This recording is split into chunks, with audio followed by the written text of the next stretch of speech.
Então é isso. Então, belíssima noite, prazer em revê-lo. Sempre é um prazer estar com vocês. Passa rápido, né? Uma semana, parece que foi ontem que a gente teve a última aula, né?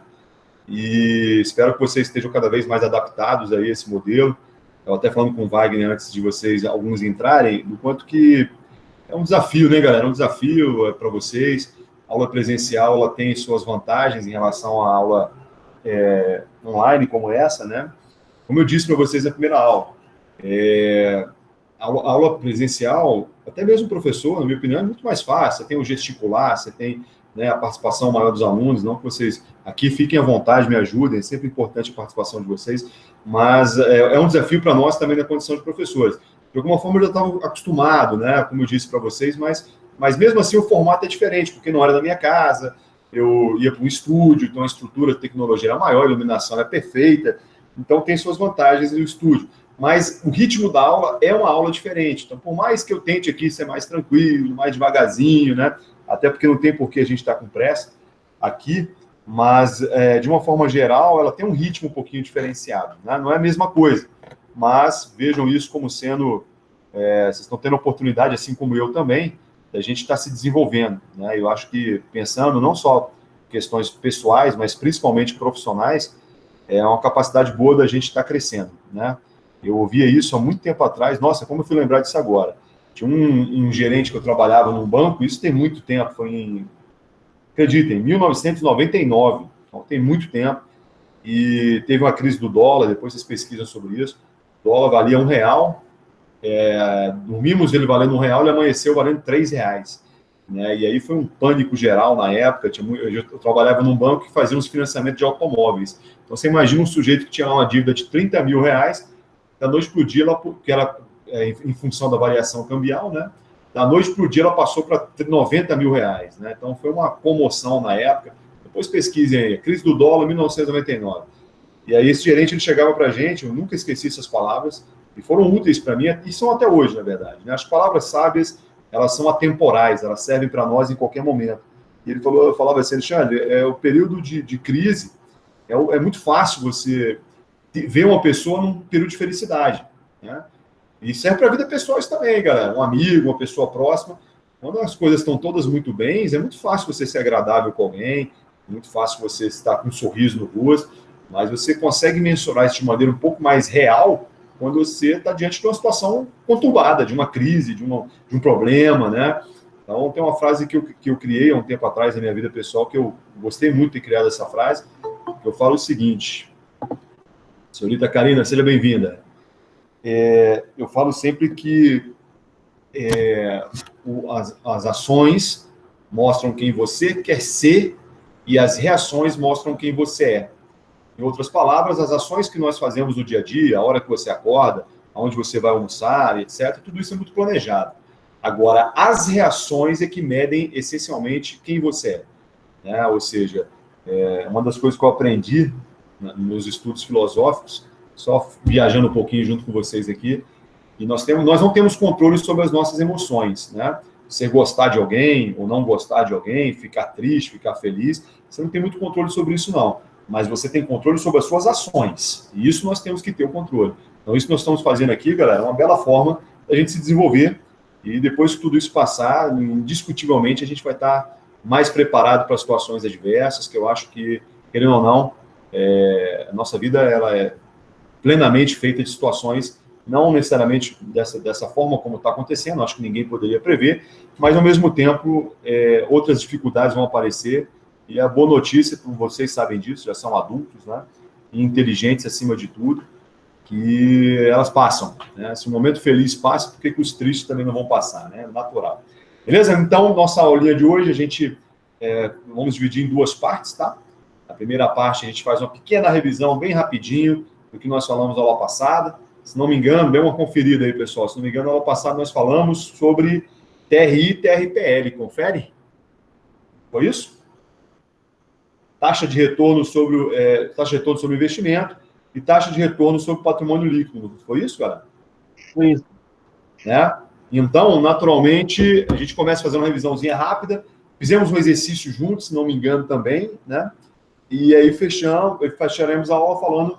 A gente vai adentrar um assunto novo também hoje, a ideia é sempre essa, Eu até acho que na próxima aula, pessoal, a gente podia parar um pouquinho para fazer exercícios, tá?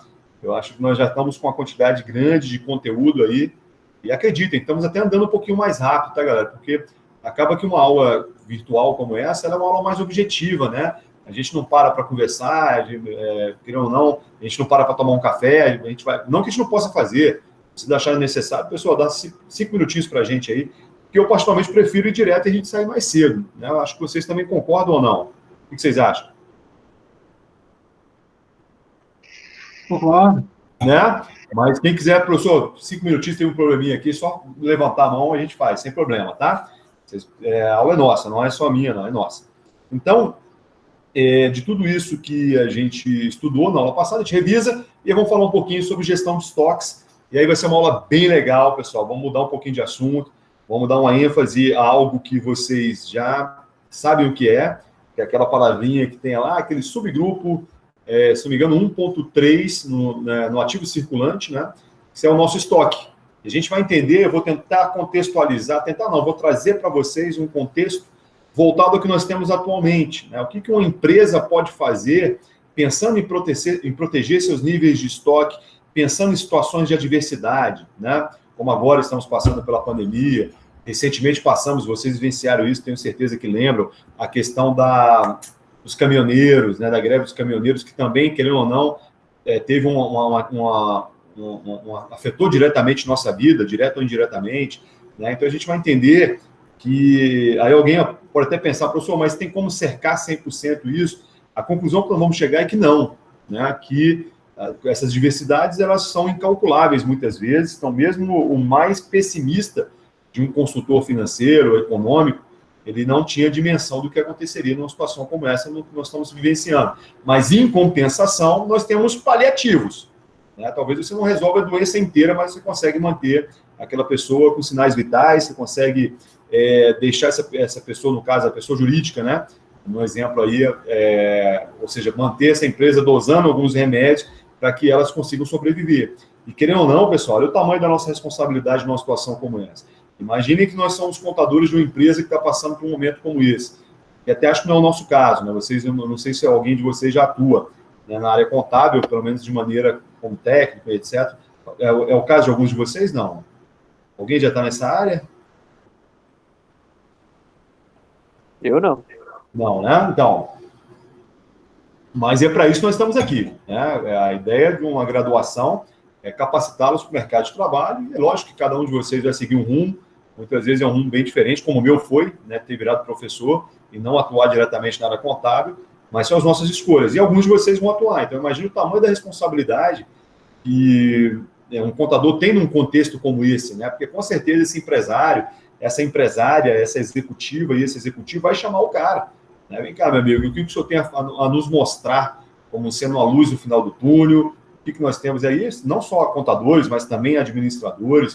Por isso que eu falo muito, cara. Eu tenho uma turminha de primeiro semestre, o nome da matéria é Comunicação Empresarial e Redes Sociais.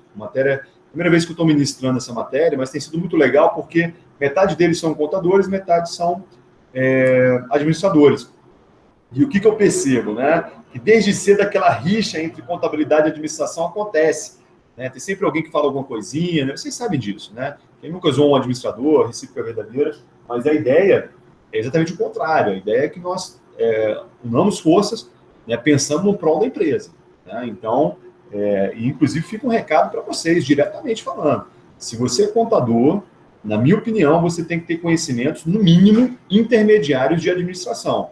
E se você é administrador, que não é o caso de vocês devem ter pelo menos conhecimentos intermediários também de contabilidade. Ou seja, são áreas interdisciplinares, né? Ou seja, são interdependentes. Então, é muito importante que vocês se aperfeiçoem, até porque, galera, a administração, e vocês sabem disso, nós fazemos isso o tempo todo, né? Agora mesmo, antes de todos vocês chegarem, a gente estava falando sobre valor de condomínio, tamanho de apartamento, né? Localização. Então, tudo isso são decisões gerenciais que você toma na sua vida financeira pessoal.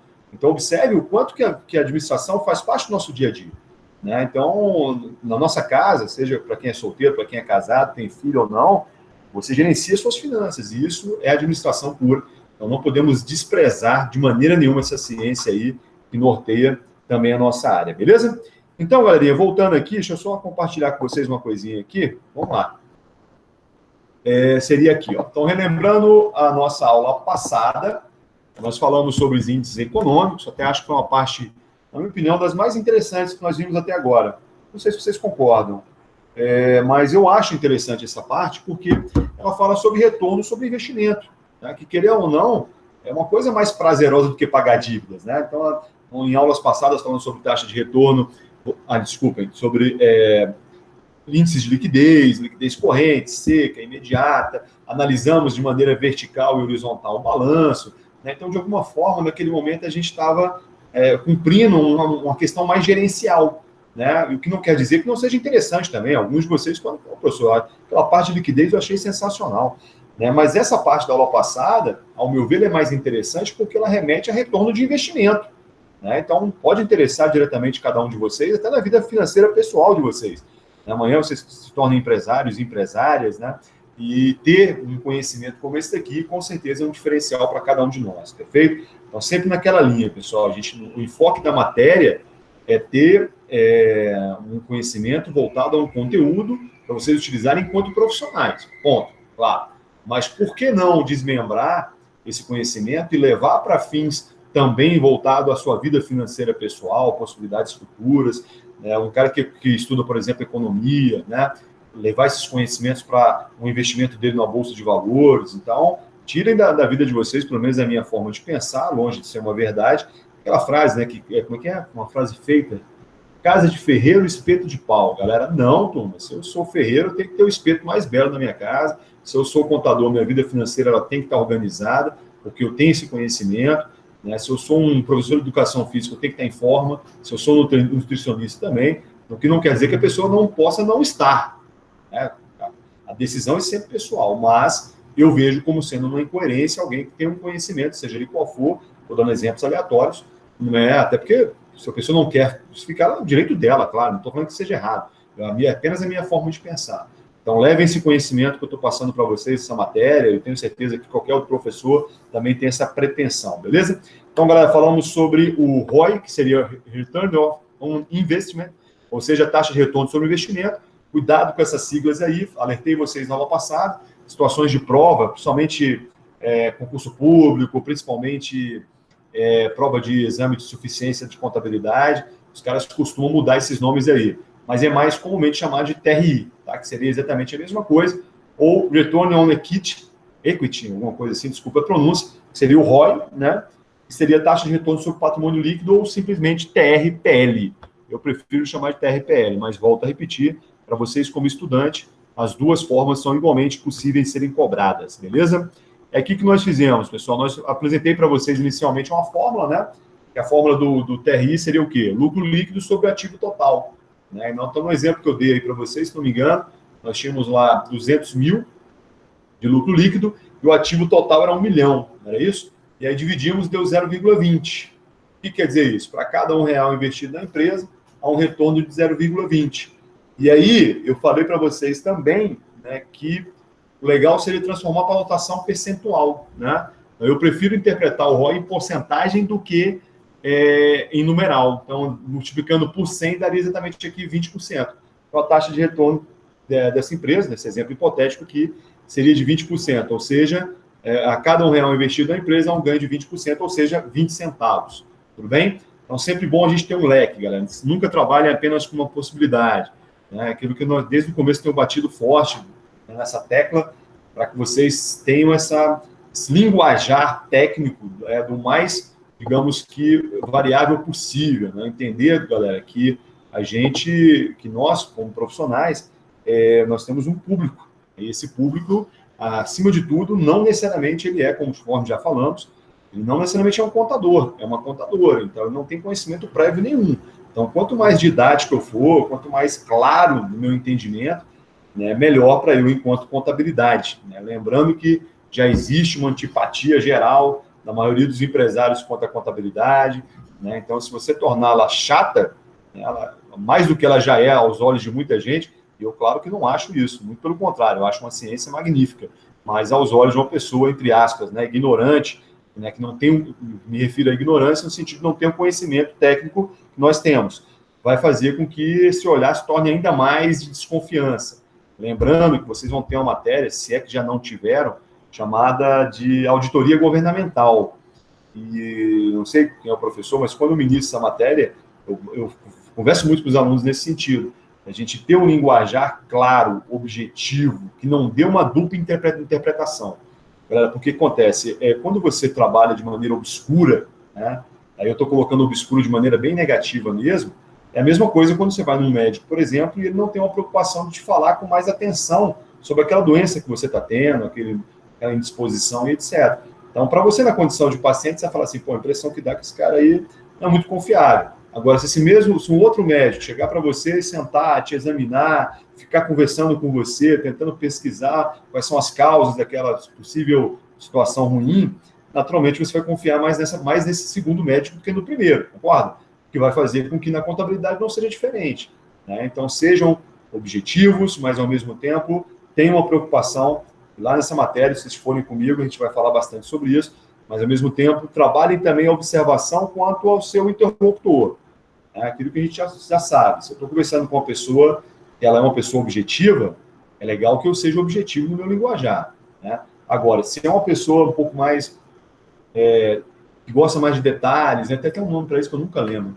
A pessoa ela é mais detalhista, enfim, ela conversa de maneira um pouco mais pausada. Aí sim, se eu for muito objetivo com essa pessoa, a chance de eu vir a desagradá-la é muito grande. Então, isso é uma arte, cara. Se comunicar é uma arte, e a gente tem sim que estar se adaptando ao linguajar. Agora, se estou conversando, por exemplo, com outro partner, com outro contador, naturalmente eu vou poder ser muito mais técnico que eu vou ser compreendido. Então, adaptem a linguagem de vocês ao seu público. Como eu também, de alguma forma, quando eu estou em sala, também tenho uma adaptação, até porque vocês são estudantes, vocês estão em busca daquele conhecimento. Eu não posso chegar trazendo uma nomenclatura sem perguntar ou sem passar, né, um conhecimento prévio para vocês, seria injusto. A mesma coisa acontece quando você está junto a um cliente no qual não necessariamente ele tem esse conhecimento que você acha que ele possa vir a ter, beleza? Então, voltando para cá. Opa, não, isso não, ainda não. Acho que é isso daqui. Perdoe, galera. É isso daqui. Pronto. Então, tudo bem com relação ao TRI? Lembraram? Alguma dúvida sobre o que nós colocamos aqui? Tranquilo? TRI? Podemos avançar? Maravilha. Avançando, nós falamos agora sobre o TRPL, né, que seria a taxa de retorno sobre o patrimônio líquido. Então, aqui é a mesma empresa, hein, galera? O lucro líquido continua sendo de R$200 mil. Deixa eu até ver se é isso mesmo. 200 mil. Né? Opa, a calculadora aqui falhou. 200 mil. Importante ter sido calculadora, tá, galera? Bem, para a aula de hoje não vai ser importante, não. Perdoe. Sobre 800 mil. Isso, tá? Então, 200 mil de lucro líquido sobre o patrimônio líquido. No exemplo de cada aula passada, eu coloquei 800 mil. Daria 0,25, ou seja, para cada R$1 investido pelo proprietário. Então, galerinha, lembre-se disso, hein? Pelo proprietário. Taxa de retorno sobre o patrimônio líquido. Todo mundo sabe que o patrimônio líquido é o dinheiro investido pelos sócios da empresa. A um ganho de 0,25. Se eu multiplicar por 100, daria 25%. Então, na minha opinião, colocar em porcentagem é mais fácil para o usuário entender, beleza? Essa palavrinha payback está tanto aqui no TRPL quanto no TRI. Né? Então, qual é a fórmula? 1 sobre 0,25, que daria o quê? 4, né? Então, para cada R$1 investido na empresa, um retorno de 0,25, ou seja, o que é o payback? Palavrinha boa para vocês colocarem lá naquele caderninho que eu sugeri que vocês criem, né? Criem um caderninho, um vocabulário aí, chama de caderno da sabedoria. Coloca lá payback, prazo de retorno sobre o investimento. Cuidado que não é playback, hein, galera? Playback acho que é usado no cinema, né? Playback. Aqui é payback. Pay de pagamento, prazo de retorno sobre pagamento, né? Alguma tradução acho que seria próximo disso. Eu prefiro colocar 100% sobre TRPL. Então, 100% sobre 25% daria, né, aos 4 anos. Então, ou seja, demora-se 4 anos para que o proprietário obtenha o retorno sobre o seu investimento. Beleza? E aqui no TRI, eu acabei passando sem lembrar, 1 sobre TRI, né? Ou seja, seria 1 sobre 0,20, né? Que daria 5. Ou 100 sobre 20%, que daria os mesmos 5. Né? Então, ou seja, o que quer dizer isso? Que para a empresa em si, o prazo de retorno do investimento seria de 5 anos. Né? E aí eu perguntei para vocês na aula passada qual dessas, olhando esses dois exemplos, né, que é a mesma empresa naturalmente, essa empresa é mais atrativa ao olhar de quem? Dos sócios ou para ela mesma? Quem lembra da resposta?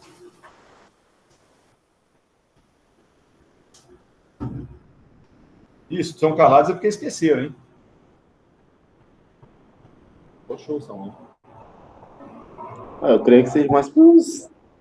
Eu não assisti a última aula, mas eu creio que seja mais para os sócios, né? Perfeitamente. O senhor faltou lá passada, né? Maravilha, mas é isso mesmo. Por que ele é mais interessante ao sócio? Porque o prazo de retorno para eles é menor, né? Ou seja, a diferença aí de um ano. Né? Um ano é um prazo extremamente considerável. É o olhar de seja quem for. Né? Tudo bem? Com relação a esse entendimento, todo mundo lembrou? Sim. Então, maravilha. Foi aqui que nós fechamos a aula passada, não foi? Isso. Se não me engano, foi aqui. Isso aí. Wagner, o senhor ficou até o final, não ficou? Sim. Foi na... porque nós temos exercício, né? Isso, no exercício. Maravilha, nós temos exercício, maravilha. E aí, eu até tentei procurar esse exercício aqui, deixa eu ver se eu acho ele aqui. Não, deixa eu rapidinho. Eu acho que ele era para estar aqui, ó. Peraí. Aqui, ó. Se não for esse, é o outro. Vamos relembrar isso aqui rapidamente. Não, esse daqui. Pode ser que seja. Não, esse daqui não. Deve ser o outro. Opa. Rapidinho, pessoal. Só um minuto, por favor.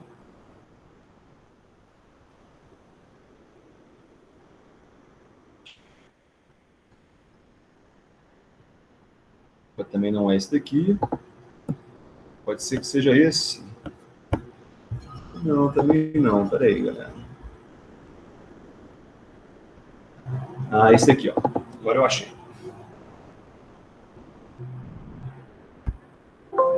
Isso, eu não sei se vai abrir.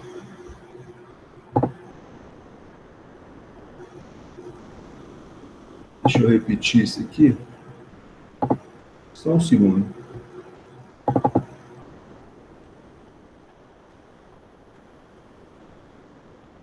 Índice de rentabilidade.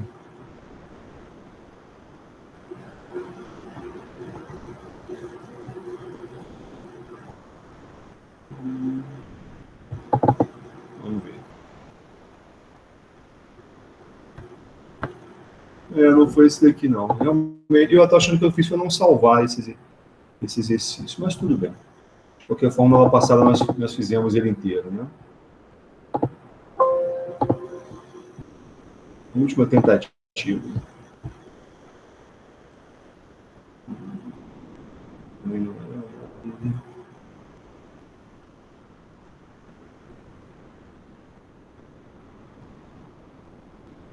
Realmente não é nenhum desses daqui, não. Deixa eu ver a última possibilidade. Bem, não é, não. Realmente não é. Na verdade, eu acho que eu criei ele na hora, né? A gente tinha ali uma situação, eu criei ela rapidamente. Mas tudo bem. Mas, basicamente, na aula passada, eu dei para vocês valores, né? Eu devo ter colocado lucro líquido, devo ter colocado um ativo total, né? Um passivo total. Aliás, um ativo total, lucro líquido e um PL, né? E aí fizemos os cálculos e aí calculamos não só o TRI e o TRPL, mas também calculamos o payback de cada um deles, tudo bem? E aí teremos a oportunidade, a aula que vem, conforme nós combinamos, a gente vai fazer uma aula mais de exercícios, beleza? Pessoal, então com relação ao assunto do novo, com relação à aula de hoje, a gente começa falando um pouquinho sobre a gestão de estoques, tá? Qual o contexto disso? Volto a repetir, a relevância desse contexto, ela é voltada muito também ao momento atual que nós temos, né? Então, empresas que, de alguma forma, não têm uma boa gestão de estoques, que, de alguma forma, não conseguiram se precaver, pelo menos fazendo um posicionamento um pouco mais realista quanto à situação atual. Alguém pode falar, professor, mas tem coisas que acontecem que são imprevisíveis, né? Como a situação, a gravidade do que nós estamos vivenciando hoje, realmente foi imprevisível. Mas é aquilo, turma, né? Em algum momento as coisas começam a se desenrolar, né? E aí uma grande empresa, que ela tem uma boa gestão, que é o nosso contexto, né, voltado às grandes empresas, ela vai estar preocupando em estar se antecipando a tudo isso, né?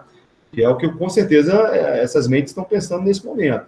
Então, mesmo que não deu para se prever quando aconteceu, mas dá para se imaginar um cenário futuro a partir de agora. Mesmo sendo um cenário de incerteza, mesmo não dando para você cravar, mas é isso, né? Grandes executivos aí, somente nessa área financeira, ganha-se muito dinheiro quando o cara consegue se antecipar a cenários futuros. É difícil, mas ao mesmo tempo você tem aí dados de outros países, tem, né, alguns países já entraram com esse problema um pouco mais cedo do que o nosso, então, de alguma forma, estão em um estágio diferente do que o nosso, então tudo isso é usado. Então, não existe muito achismo nisso, não. Que tenha razão, que tenha números que estão sendo interpretados, tudo isso está sendo pensado. Então, quando se fala em gestão de estoques para nós, ela tem uma característica muito importante, não só do ponto de vista contábil, mas do ponto de vista também da administração de recursos materiais, né, que é um departamento muito importante dentro de qualquer empresa. Né? Então, quando se fala em estoques, e todo mundo já teve oportunidade disso, né, de ir até um supermercado, de ir até um atacadão, e quando você vê tudo aquilo funcionando, tem toda uma gestão por trás daquilo, que vai fazer com que, muitas vezes, um simples erro de cálculo, aliás, não precisa nem ser um erro, né? Uma mudança climática, por exemplo, vai interferir no consumo de cerveja, no consumo de sorvete, no consumo de chocolate, né? A maioria das pessoas consome mais chocolate quando você tem uma situação voltada a um frio maior, consome-se menos no caso de situação de calor, né? E a gente mora num país, todo mundo sabe disso, que o fator climático ele muda muito, né? Diferente de um país como a Itália, por exemplo, que você tem muito bem dividido, né, as estações do ano. Por exemplo, você vai nunca fui, tá, pessoal? Infelizmente, ainda irei, mas esse é conhecimento, né? Que você, até um determinado período do ano, é uma sorveteria, depois ela vira uma casa de caldos, por exemplo, né? Então, o cara que é proprietário e dono ou dona dessa empresa já sabe o que dele vai acontecer, então essa mudança é quase que automática todos os anos. Diferentemente daqui, né? Principalmente Brasília, que a gente tem uma condição climática que é muito variável, né? Então, a gente vai entender que também isso tem que ser levado em consideração quando iremos falar sobre as técnicas de previsão, né? Então, prever, e isso é importante que vocês já notem aí de alguma forma, é você estar num período atual e fazer um cálculo estimativo para períodos futuros, né? Então, isso é que se chama de previsão de estoques. E aí nós vamos chegar ao entendimento daqui a pouquinho que essa previsão ela é altamente influenciada por fatores externos, né? Questões climáticas, questões culturais. Então, por exemplo, passamos recentemente pela Páscoa, né? E deu uma curva, com certeza, com fabricante tipo a Garoto, a Nestlé, Cacau Show. Mas a gente vai entender que quando se fala em fatores culturais, como eles são previsíveis, concordam que eles são? Eu sei quando o Natal acontece, eu sei quando que é o Dia das Mães, eu sei quando que é a Páscoa. Você trabalha com uma função que ela é previsível, ela é muito mais fácil de você acertar com relação a essa previsão. O problema é que tem fatores que são imprevisíveis, né? Daqui a pouco vou citar para vocês o exemplo da Honda, no Japão, quando em 2011, não sei se vocês lembram disso, teve um tsunami, o último que teve no Japão, se não me engano, foi 2011, e aí a Honda estava investindo no lançamento do New Civic na época, né? Se não me engano, o modelo anterior ao atual, ele começou em 2011. E aí toda uma previsão foi alterada em função desse tsunami que atingiu a fábrica, etc. A gente vai falar um pouquinho sobre isso também daqui a pouquinho, beleza? Tudo bem? Então vamos lá. O que é importante a gente entender com relação aos objetivos da gestão de estoques? Toda vez que eu falo em gestão de estoques, confundam com a administração de materiais, tá, galera? Para nós é a mesma coisa, tá? Inclusive, vai chegar um momento dessa matéria, nós iremos falar também sobre a gestão patrimonial. A gente vai entender, por exemplo, por que é muito comum sair até uma empresa, geralmente mais empresas públicas, né? E você ter lá já viram isso? Uma tarja colocada numa cadeira, numa carteira, no ar-condicionado, no data show. E essa tarjazinha chama-se tombamento de bens patrimoniais. Essa parte é uma parte menos importante para a gente, mas eu vou fazer um comentário bem rápido quando isso acontecer, não vai ser hoje, em aulas futuras, e a gente vai entender que isso é uma forma de controle, né? Então, esse tombamento é uma função do departamento de patrimônio que vai ter essa preocupação e exercer um controle maior. E observem que é muito mais comum você ver uma empresa pública fazer isso do que a empresa privada. Por quê? Alguém pode perguntar por quê? Ao meu ver, pessoal, porque a empresa pública, digamos que ela tem um compromisso maior com a legalidade, né? Lógico que a gente sabe que na prática não é tão belo quanto essas minhas palavras, né? Mas o que se espera de uma empresa pública, mesmo não sendo uma verdade na prática, é que os recursos, como são de origem pública, eles sejam bem administrados, né? Eu até conversando sobre isso em uma aula que eu ministrei um tempo atrás, falando que eu, particularmente, como cidadão, eu me incomodo muito em ver, em morar numa cidade, eu estou falando de Brasília agora, mas poderia ser outros lugares, eu estou falando de um lugar que conheço. Você tem uma viatura policial, de algumas delas chegam a ser de R$200 mil. Né? E quando eu falei isso, falou, professor, mas você acha que a polícia não merece? Não, a discussão não é essa. Eu acho que qualquer órgão público merece estar equipado, merece funcionar da melhor forma possível, até porque para eu, enquanto cidadão, isso é altamente interessante. O problema é que quando você vai para a educação, lógico que nós sabemos o motivo, mas não vem ao caso aqui. Por exemplo, eu trabalhava num local que tinha um colégio público de frente, que o muro caiu, ali em Taguatinga, sabe onde tem o Buritinga, né? O muro caiu, ficou 2 anos para se colocar esse muro em pé de novo. Né? Então, a gente vê claramente que o setor público, ele tem um privilégio, alguns órgãos têm privilégio em relação, em detrimento de outros. Então, é isso que me incomoda. Né? É nesse sentido. Né? E é lógico que eu estou dando opinião sobre cidadão, como cidadão, é apenas a minha opinião, né? Mas eu acho que deveria ter uma divisão um pouco melhor nesse sentido, para que tivéssemos um serviço prestado de melhor qualidade. Mas, resumindo, quando se fala em setor público, é mais coerente se ter uma preocupação com isso do que no setor privado. Por exemplo, na nossa sala, eu imagino, depois quando tiver aula presencial, a gente vê isso, tá? Que lá nós não temos esse tombamento, porque a empresa entende, no caso da faculdade de JK, que o índice de depredação é muito pequeno, ninguém rouba a cadeira, né, ou etc. Então, não há necessidade de fazê-lo. Mas, e volto a repetir, isso não é errado, mas se tivesse uma auditoria, com certeza a auditoria iria sugerir pelo menos equipamentos com maior valor, tipo, sei lá, data show, sistema de som, tivesse esse tipo de preocupação, beleza? Então, avançando aqui, galera, quando eu falo dos objetivos, vamos listar pelo menos uns 6 que nos interessam aqui. Reduzir a necessidade de capital investido em estoques, que é o primeiro. O tamanho está legal? Deixa eu aumentar um pouquinho para ficar ainda melhor para vocês. Assim, tá legal o tamanho? Melhorou um pouquinho, né? Aqui não tá aparecendo, não. Como é que é? Não abriu um Word para vocês, não? Ele está no slide antigo ainda do TRI, entendeu? Por exemplo, agora. Não abriu, não? O que está aparecendo para vocês aí na tela, galera? O slide do quarteto. Hã? O slide antigo, aquele da calcular. Primeira coisa que aparece aí. Assim, eu vou ler. Haverá uma demora de 5 anos para que a empresa obtenha de volta o seu investimento. Então, peraí, tem alguma coisa errada. Deixa eu fechar isso aqui. Peraí, galera.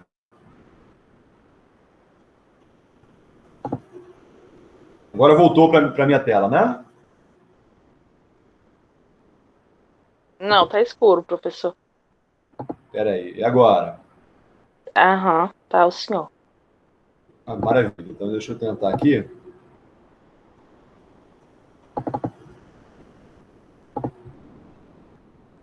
Mas será que arquivo do Word não mostra?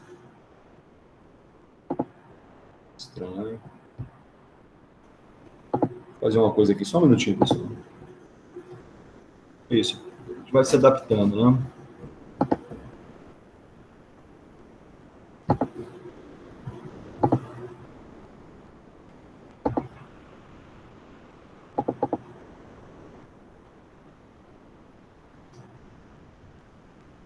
Vamos ver se agora vai.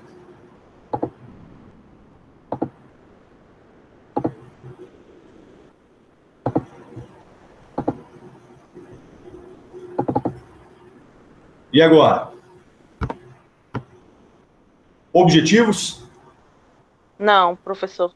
Assim, agora sim. Agora sim. Para mim apareceu. Ótimo. Para os outros também? Sim, agora sim. Maravilha. Então, como é que tá o tamanho aí? Tá bacana? Tá ok. Maravilha. Obrigado. Então, eu coloquei reduzir a necessidade de capital investido em estoque. Galera, isso é uma regra absoluta? Não. Tá? Dependendo do segmento que você atua, se você pegar aí um hipermercado, um grande atacadista, você vai ter necessidade de um alto investimento em estoque, porque é o segmento que a empresa atua. Né? Mas aí, turma, nesse momento aqui, é importante combinarmos isso agora, A gente não está tendo uma necessidade de estar direcionando para esse ou aquele segmento. Nós estamos colocando como regra geral. Então, como regra geral, a ideia, dentro da gestão de estoques, que nós iremos trabalhar com uma redução do capital investido em estoques.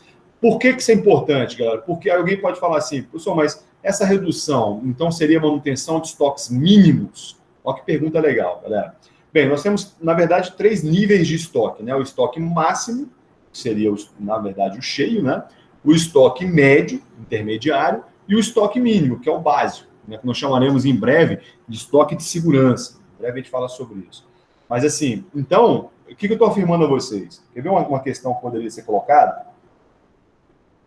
Se eu falasse assim para vocês, então, observe, olhando para esse primeiro objetivo, que é reduzir a necessidade de capital investido em estoques.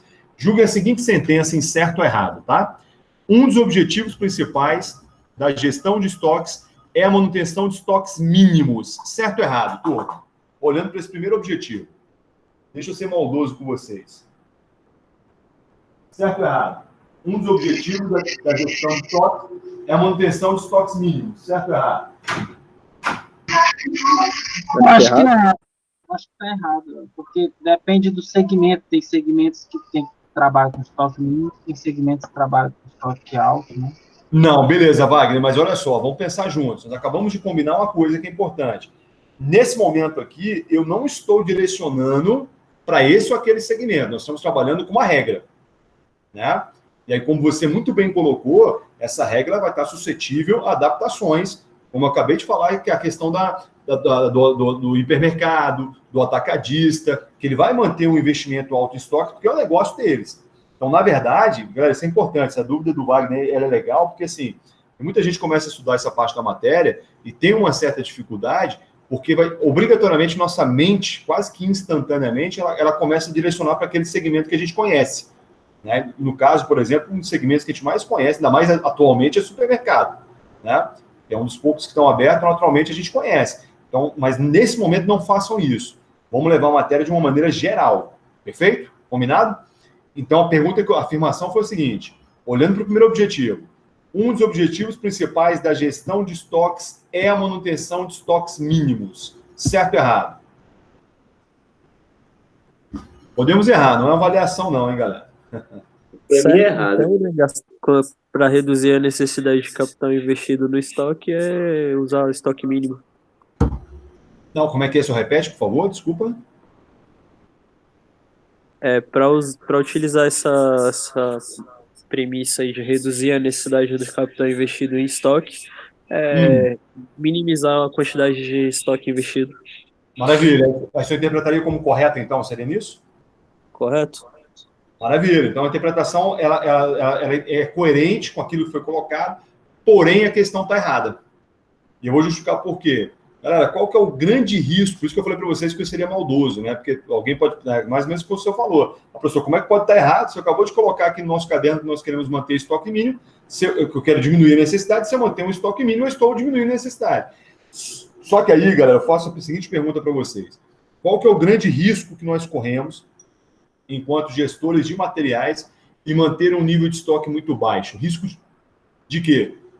De faltar, de escassez, ou que nós chamaremos daqui a pouquinho, vamos falar do famoso ponto de ruptura, quando o nível de estoque ele chega a zero. Galera, como nós sabemos na condição de consumidores, qual que é o problema quando o nível de estoque ele chega a zero? Você tem o quê? Uma incapacidade em satisfazer uma demanda de consumo, perfeito? Então, por isso a questão está errada. Vamos ler a sentença? E agora? Julguem por gentileza. Observe o quão sutil vai ser a mudança que eu vou falar. Um dos objetivos principais da administração de materiais, ou da gestão de estoques, que é a mesma coisa, é a manutenção de estoques mínimos, mesma coisa que eu falei antes, vírgula, satisfazendo ainda assim as demandas de consumo. E agora, galera?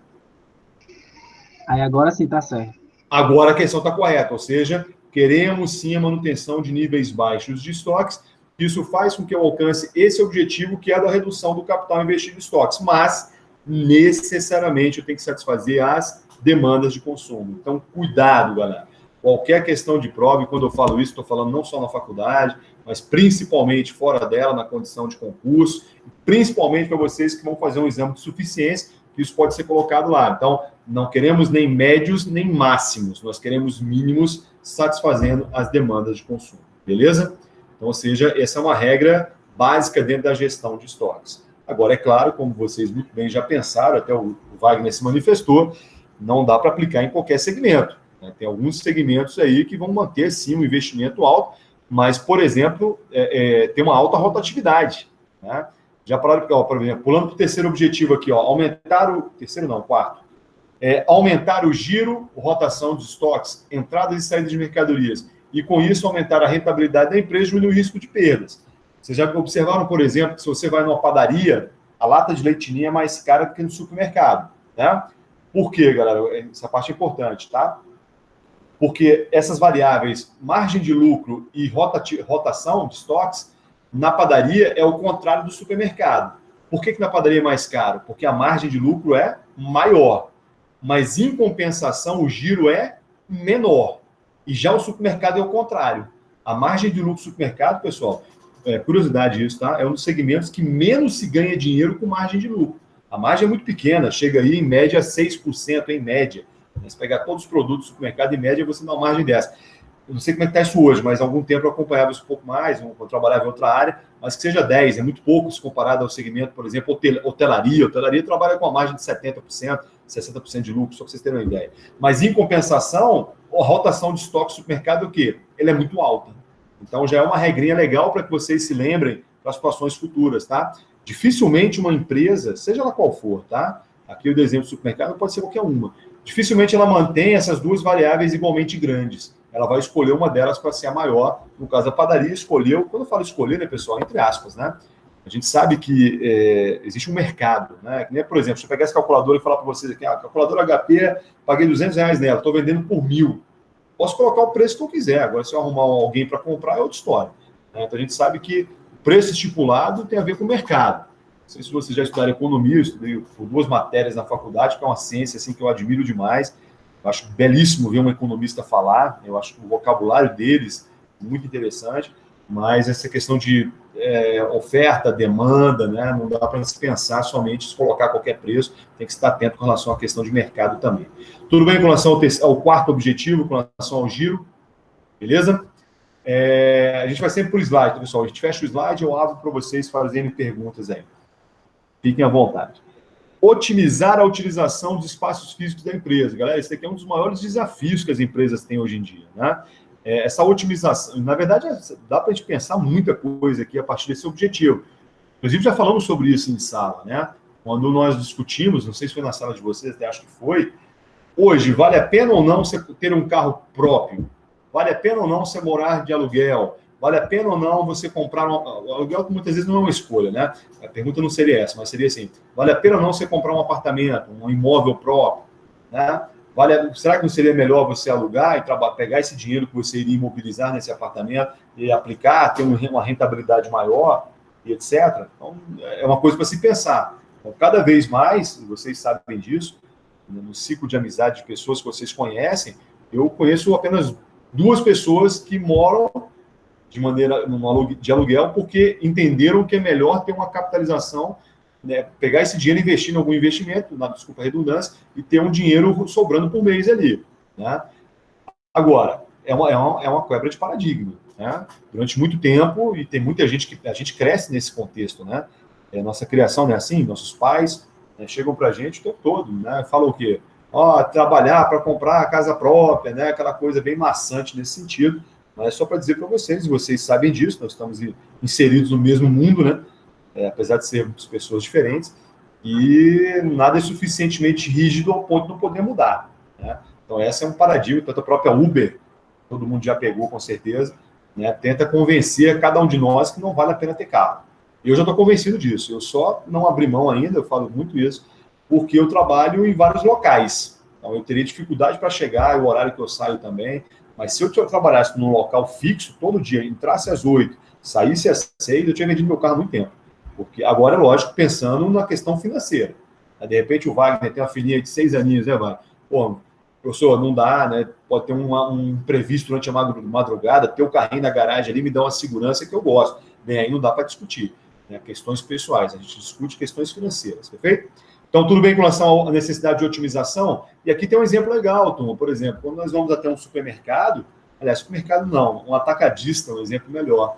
Você vê aquelas prateleiras, né? É muito comum os caras fecham um corredor, né?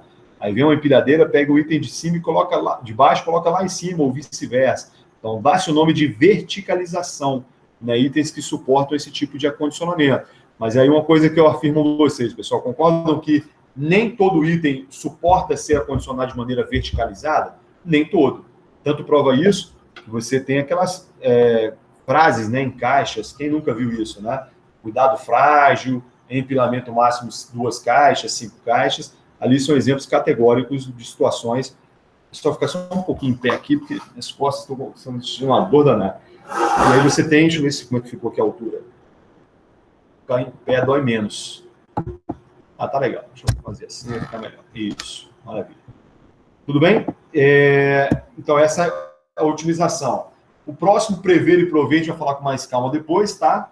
Mas prever é aquela função que eu tinha avisado a vocês, que é você estar no período atual e fazer um cálculo estimativo de situações futuras. Vou falar sobre elas daqui a pouco com muita calma. A questão do giro acabamos de falar. Reduzir os riscos de perdas, danos, deteriorização, obsolescência dos estoques. Pessoal, uma palavrinha boa para acrescentar ao nosso vocabulário, se é que vocês já não a conhecem, tenho certeza que sim, que é a palavra obsolescência, né? Ou obsoleto. O que seria isso, pessoal? Essa palavra é boa para nós, no seguinte contexto também. Por quê?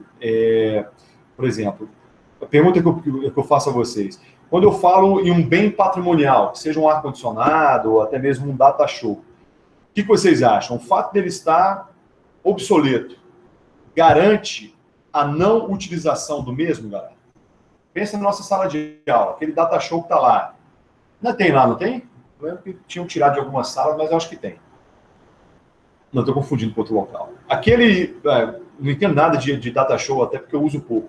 Mas o data show, vamos imaginar que ele tenha 2 anos de uso, ele está obsoleto, indiscutivelmente. Né? Ele pode ou não continuar tendo serventia para mim? Concordam que sim? Rasgou aqui. Concordam que sim? Porque, né? Quem define a continuidade da serventia desse bem sou eu mesmo. É como acontece na nossa casa. Né? Um exemplo bem simples é a geladeira. Né? A minha geladeira, que tem 10 anos que eu comprei essa geladeira, ela continua servindo, mas ela está obsoleta. Você já tem geladeiras aí que consomem menos energia, você tem geladeiras aí que, sei lá, fazem gelo, né, etc., ou que, de repente, lava a louça para você também. Tem algumas facilidades aí que eu imagino que devem existir, ela está obsoleta. Então, mas eu continuo usando ela ainda. Então, a mesma coisa acontece para nós. É importante que vocês se lembrem disso, tá? Quem define a continuidade é sempre a própria empresa. É lógico que vai chegar um momento que você vai avaliar até que ponto vale a pena você manter aquele item na sua casa, assim como acontece com a empresa. Vai chegar um momento que a faculdade vai rever isso, vai pensar que um data show antigo dá manutenção, né, tá dando muito problema. É que nem, por exemplo, que um exemplo legal disso, ônibus de empresas de transporte coletivo. Um ônibus passou de 5 anos, ele começa a dar problemas que não vale a pena. Não que eu conheça esse segmento, vamos dizer assim, operacionalmente falando. Porque eu trabalhava em banco e a gente fazia análise, né, de crédito dessas empresas, etc. Ou seja, era uma análise de balanço assim, real, né, para saber se a empresa tinha capacidade ou não de pagar suas dívidas. E aí, o que acontecia? Se você pegar um ônibus como esse antigo, né, e fizer a manutenção que tem que ser feita, o que quer dizer isso? Pneu ficou careca, colocar um pneu novo. A pastilha de freio, né, está desgastada, colocar uma pastilha nova. E aí outros exemplos inúmeros que você tem de manutenção de um carro, que seja de um ônibus, por exemplo, são inúmeros. E aí o que acontece? O problema é que na prática, quem mora em Brasília há muito tempo sabe disso, né, o pneu ficava furado, o cara colocava... Ficava furado não, ficava careca, colocava um recondicionado, né, que chama de remold. A bateria arriava e dava uma chupeta, né? Então, ou seja, não se fazia o que tinha que ser feito. Mas se você for fazer o que tem que ser feito, naturalmente, não vale a pena você manter um ônibus velho. Então, a mesma coisa, voltando para a matéria, essa empresa ela vai ter que estar revendo constantemente isso, até que ponto vale a pena você manter ou não um equipamento obsoleto, beleza? Quando a gente vai em algumas empresas, pessoal, tipo supermercado, por exemplo, também, vocês já viram na camisa estampada de alguns funcionários, a palavrinha assim, coloca-se lá, prevenção de perdas, já viram isso? É muito comum, quando vocês forem, prestem atenção. E aí o que acontece? O que seria essa prevenção de perdas? É uma pessoa que está de olho ali, por exemplo, não só na questão de segurança, do furto em si, mas também da questão voltada aos bens que são devolvidos, né, que são colocados, sei lá, o sujeito pegou uma bandeja de queijos lá, de frios, por exemplo, e não colocou de volta, desistiu de comprar e não colocou de volta no freezer. Então, aquela pessoa está ali para quase que instantaneamente estar levando, devolvendo para a prateleira. Então, isso é prevenção de perdas. Então, para nós, na condição de gestores, reduzir o risco de perdas, danos e deterioração é fundamental. E quando eu falo perda e danos, galera, e aí dá para fazer uma analogia também voltada a outro segmento que nos interessa, que são as lojas tipo Ricardo Eletro, Ponto Frio, né? Casas Bahia, que trabalham muito com eletrodomésticos. E aí já viram, por exemplo, aquela situação que eles falam assim, né? Saldão de pequenos arranhões. Já viram isso, por exemplo? Ali é um exemplo categórico da má gestão de estoques. E aí, turma, eu sempre, quando eu chego nesse momento, eu lembro de uma coisa que é muito importante que vocês pensem também dessa forma, tá? Não dá para estudar gestão de estoques, ou que seja até mesmo a própria contabilidade, qualquer matéria relacionada à gestão, sem beber um pouquinho em outras áreas, tá? Então, agora vamos beber um pouquinho de pessoas. Acho que você já deve ter estudado em algum momento ao longo do curso de vocês. Se não estudaram dentro de sala de aula, mas na vida, né, profissional de vocês, com certeza. Ou seja, o capital humano, né? Então, ou seja, lá dentro de gestão de pessoas, tem uma palavrinha que nos interessa nesse momento, que é a palavra treinamento. Pessoal, o que seria treinamento? É muito mais do que isso. Poderia ficar aqui parte da noite falando sobre isso para vocês.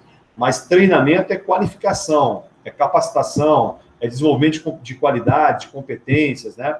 E aí fica um recado para vocês, galera. Um tempo atrás, eu já ministrei essa matéria, tenho um certo domínio sobre ela.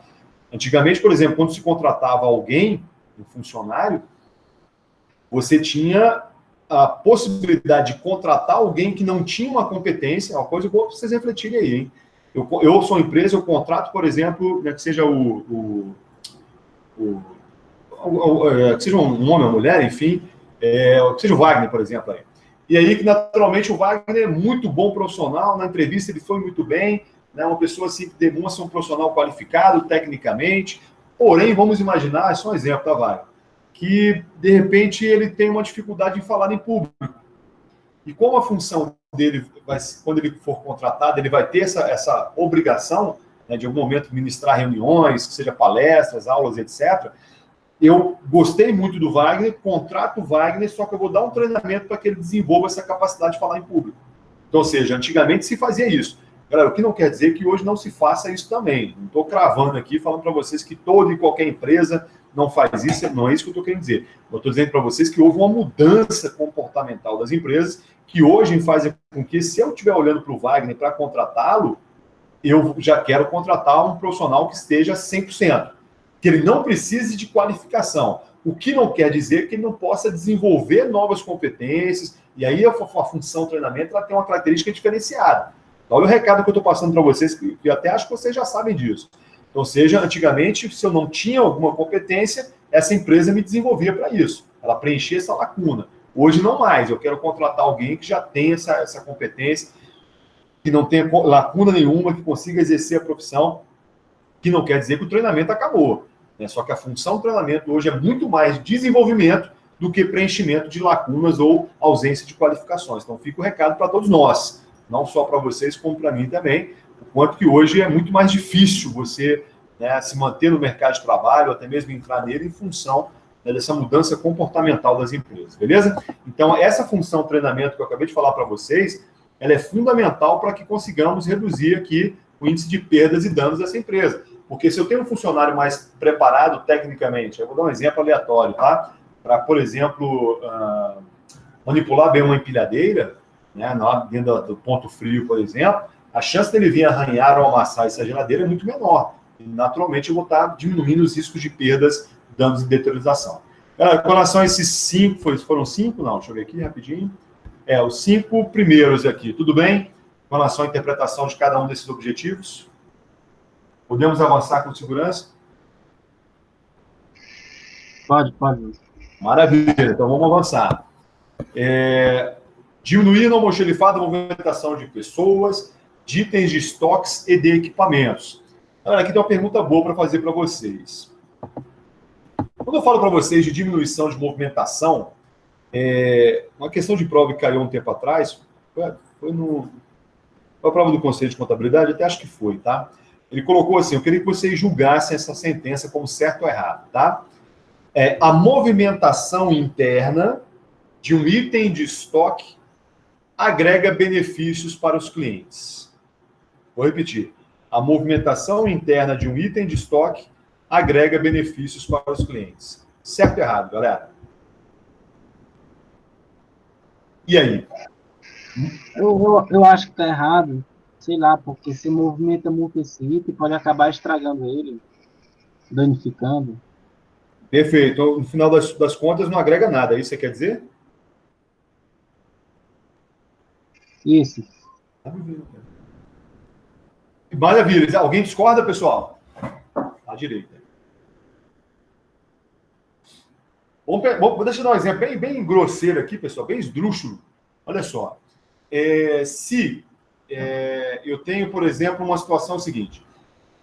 Imagine, por exemplo, a gente falou de geladeira, né? Eu tenho uma geladeira que não é frost-free, né? E aí tá lá no almoxerifado das Casas Bahia. Eu nem sei se existe geladeira que não é frost-free. Acho que todas elas são hoje em dia, mas que seja. E aí eu pego uma empilhadeira, levanto essa geladeira e levo lá para o final do almoxerifado. Essa movimentação, ela vai virar frost-free, pessoal, lá do início ao final do almoxerifado, pessoal? Claro que não, né? Ela continua sendo exatamente o mesmo item de estoque. Então é só para provar a segunda fala que eu acho que foi o Wagner que falou aí, do quanto que essa movimentação não agrega nada, né? Ou seja, ela continua sendo exatamente o mesmo item, não há nenhum tipo de valor agregado a isso, beleza? Então cuidado com isso, movimentação interna não agrega nada, beleza? Muito pelo contrário, se você movimenta demais, o risco de você vir a danificar, amassar, derrubar ou danificar esse item, né, ou avariar esse item, torna-se muito maior. E o problema de um item avariado, pessoal, não é que ele não consiga ser vendido, né? A questão não é essa. O problema é que quem comprar vai querer vender e comprar mais barato, né? Se tiver arranhado, amassado, a pessoa vai querer vender e comprar mais barato, beleza? Agora, pergunta que eu faço a vocês. Deixa eu deixar aqui, obrigado. E a movimentação externa, galera? Movimentação externa, agrega ou não benefício para os clientes? Essa é boa, hein?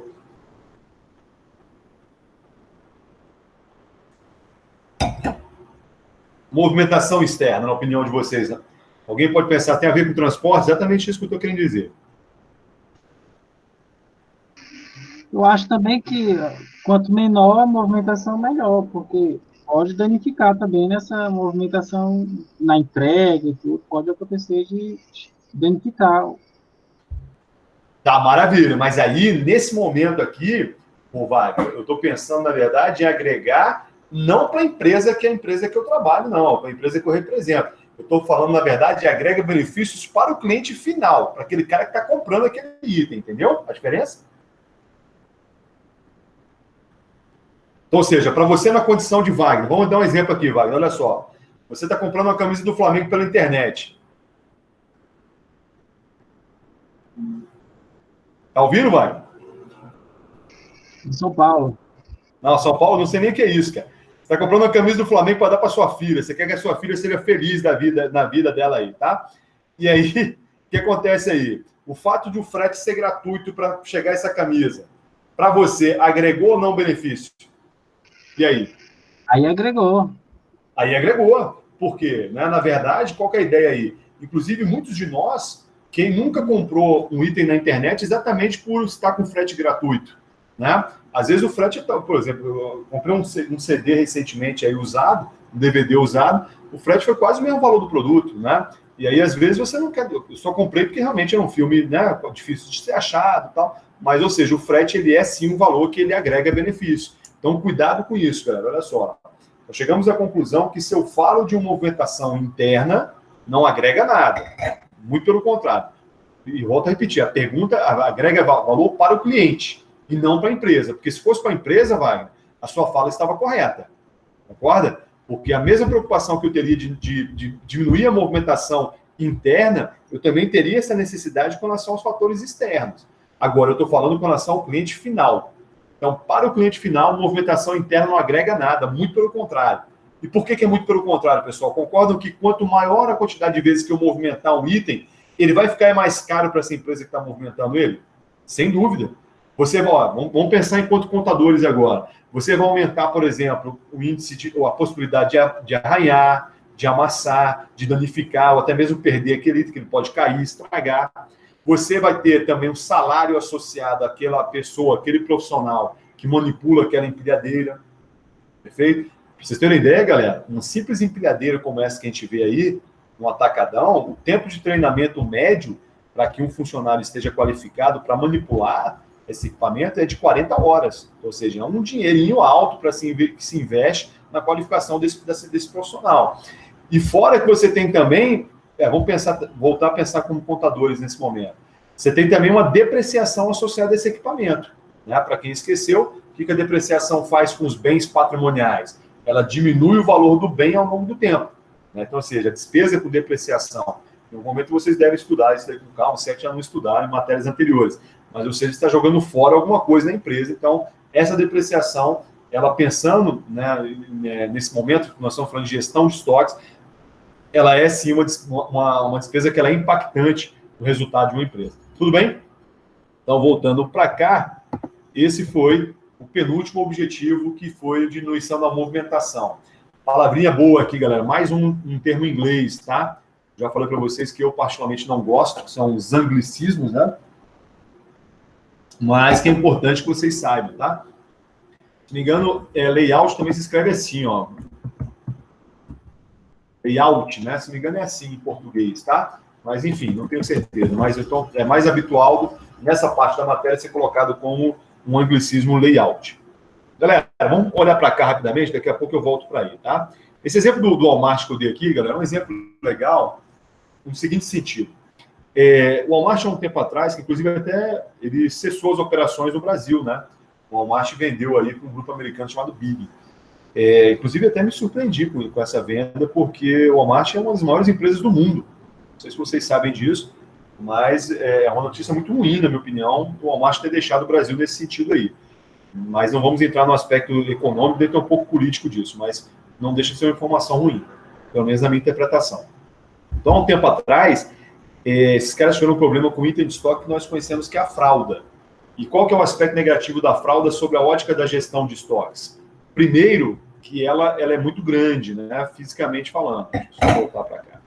Se ela é muito grande fisicamente falando, naturalmente ela vai requerer maiores espaços físicos para o seu acondicionamento, naturalmente, né? E a outra grande desvantagem da fralda sobre a ótica da gestão de estoques é que ela tem uma baixa rotação de estoques, ou seja, o número de vezes que esse item entra e sai do almoxerifado, ele é lento em relação a alguns outros itens, como, por exemplo, sei lá, cerveja. Tá? Cerveja tem uma rotação de estoques maior. E a cerveja, inclusive, galera, é um item de supermercado bem interessante. Eu, particularmente, sou muito fã de cerveja, não, mas, assim, ela é interessante sob a seguinte ótica. Ela é muito atrativa aos homens, de uma forma geral. Então, comumente, o supermercado ele trabalha com uma margem de lucro negativa na cerveja. Sabiam disso ou não? Os caras colocam em promoção porque eles sabem, e aí os caras têm a expertise máxima, né, nesse segmento aí, que quem vai no supermercado comprar cerveja vai comprar outras coisas também, como, por exemplo, o gelo, como, por exemplo, a carne, né, do churrasco, como, por exemplo, sei lá, alguns acessórios voltados a um churrasco. Eu posso colocar aí, sei lá, me ajuda aí, farinha, né, próprio vinagrete, que seria o tomate, né, a cebola, etc. Então, os caras fazem isso. É uma estratégia, inclusive, que não é bem vista, tá? Não sei se vocês já ouviram falar, mas existe uma prática chamada de dumping. Já ouviram falar nesse nomezinho ou não? Acho que é D-U-M, P de Paulo, I-N-G, dumping, né? Que é uma prática muito comum nos grandes hipermercados. Ou seja, eles vendem um produto abaixo da linha de custo. E aí alguém pode falar, professor, mas por que é proibido fazer isso? Galera, é proibido porque se você é grandão, como o Walmart como o Extra, o Carrefour também são, você tem gordura para queimar, né? E aí, naturalmente, você pode, durante algum tempo, o Walmart aqui de Águas Claras, por exemplo, que agora é Big, né? Eu percebi isso nitidamente. Como eu falei, coincidentemente, eu falei que moro aqui há 10 anos, né? Então, o que aconteceu? Eles mudaram para cá, eu mudei em 2010, eles construíram ali mais ou menos em 2012, 2011. Então foi quase um ano depois, ou talvez um pouquinho mais do que isso. E o que eu observei nos caras? Uma coisa que eu já sabia, mas eu tive a oportunidade de ver em loco isso, né? Ou seja, presenciar pessoalmente como consumidor.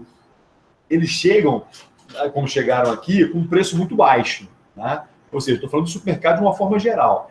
E aí, qual que é o objetivo deles, galera? Fidelização.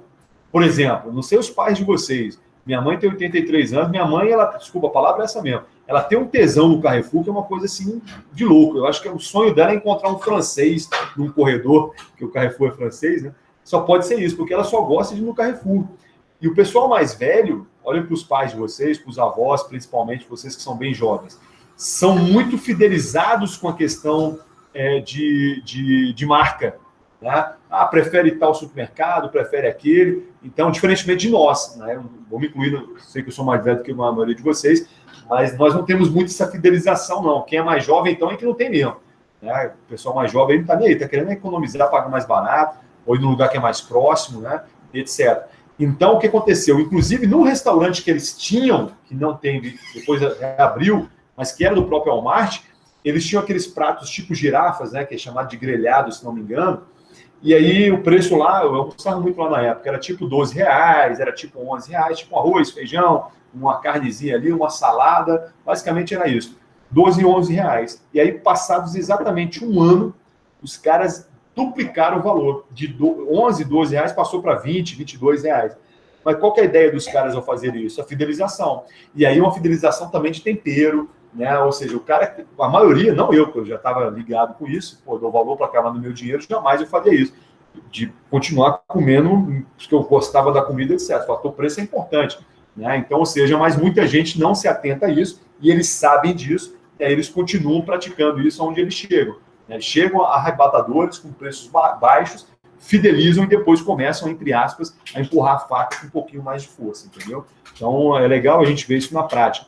Mas cuidado, essa prática de dumping é uma prática ilegal, mas na prática muito difícil de ser comprovada, porque, como eu disse para vocês, são poucos produtos que eles fazem, e a cerveja, por exemplo, geralmente é um item comumente comum em situações como essa, beleza? Galera, então, com relação, olha só, a pergunta que eu faço a vocês, de tudo que nós falamos até agora, na opinião de vocês, o departamento de produção, né? Ou seja, a linha de frente de produção de uma indústria aí, na opinião de vocês, esses caras, departamento, olhando só para ele, tá? Eles querem cada vez mais ou cada vez menos dinheiro investido em estoques? Turma, o que vocês acham? Mais ou menos? Acho que mais. Mas concordo plenamente com o senhor, porque o que acontece? Se eu sou o departamento de produção, eu quero cada vez mais investimento em matéria-prima, até porque eu, departamento de produção, eu sou medido por produtividade. Unidades produzidas por dia, por hora, por mês, por semana, etc. Então, quanto maior o investimento em matéria-prima, melhor para eu enquanto departamento de produção. Tudo bem? Todo mundo está convencido disso? Maravilha. Olhando para o departamento de vendas agora, galera. E aí? Se eu sou o departamento de vendas de uma empresa, área comercial, eu quero cada vez mais ou menos dinheiro investido em estoques? Essa é boa, hein? Me ajuda. Mais também, né? Para poder vender mais. Maravilha, concordo plenamente com o senhor. Eu dou um exemplo bem simples. Se eu tenho, assim, 3 cores de pincel de quadro branco, né, que a gente usa em sala. Tenho azul, vermelho e preto, por exemplo. E se eu tiver, numa segunda situação, 9 cores diferentes, amarelo, verde, enfim, laranjado, etc., concorda que a chance de eu vir satisfazer a sua necessidade de consumo é muito maior, eu tendo 9 opções de cores do que apenas 3. Então, para eu, na condição de departamento de vendas, quanto maior investimento em estoques, melhor também. Beleza?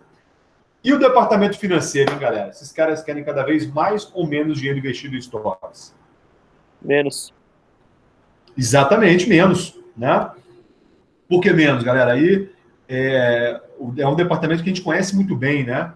Inclusive, se vocês seguirem aquilo que eu recomendei para vocês, na vida pessoal de vocês, financeira, se vocês levarem, né, esse conhecimento todo que vocês estão tendo, não só nessa matéria, mas principalmente no curso inteiro, facilmente vocês vão ser confundidos, como eu sou em alguns momentos, uma pessoa murrinha, o cara é murrinho, o cara não sei o quê, o cara demora para comprar uma coisa e tal.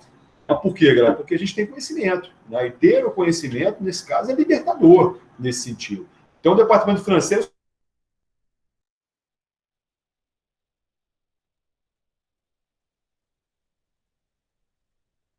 Por isso que eu falei para vocês que é muito importante que vocês tenham conhecimentos de administração, que a gente sabe que um dos grandes desafios da administração, pelo menos ao meu ver, é gerenciar conflitos, né? Porque uma empresa é conflituosa em quase todos os departamentos. Um exemplo bem simples, você pega a área de marketing numa empresa X aí, os caras querem cada vez mais dinheiro investido em estoques. Os caras querem ver o nome da empresa na rua, em outdoors, em letreiros, né, em propagandas e etc.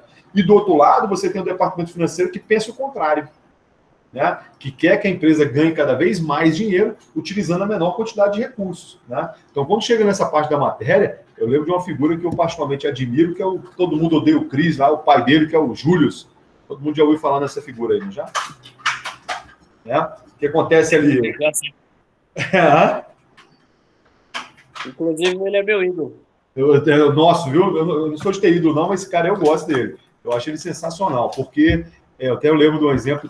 Esse episódio eu não assisti, cara, mas um aluno me contou que ele chegava, ele pegou a geladeira, ele tirou uma foto da geladeira por dentro, né? Colocou pregada fora, para que quando você, antes de abrir a geladeira, já sabia onde estava a maçã na segunda prateleira à esquerda e não perdesse tempo com a geladeira aberta antes de escolher ou achar o produto que você queria. Então, realmente, o cara, assim, tem umas sacadas incríveis, né? Então, turma, o departamento financeiro vai pensar dessa forma e vai ter isso que eu coloquei para vocês aqui como sendo um conflito departamental, né? E aí tem um detalhe importante.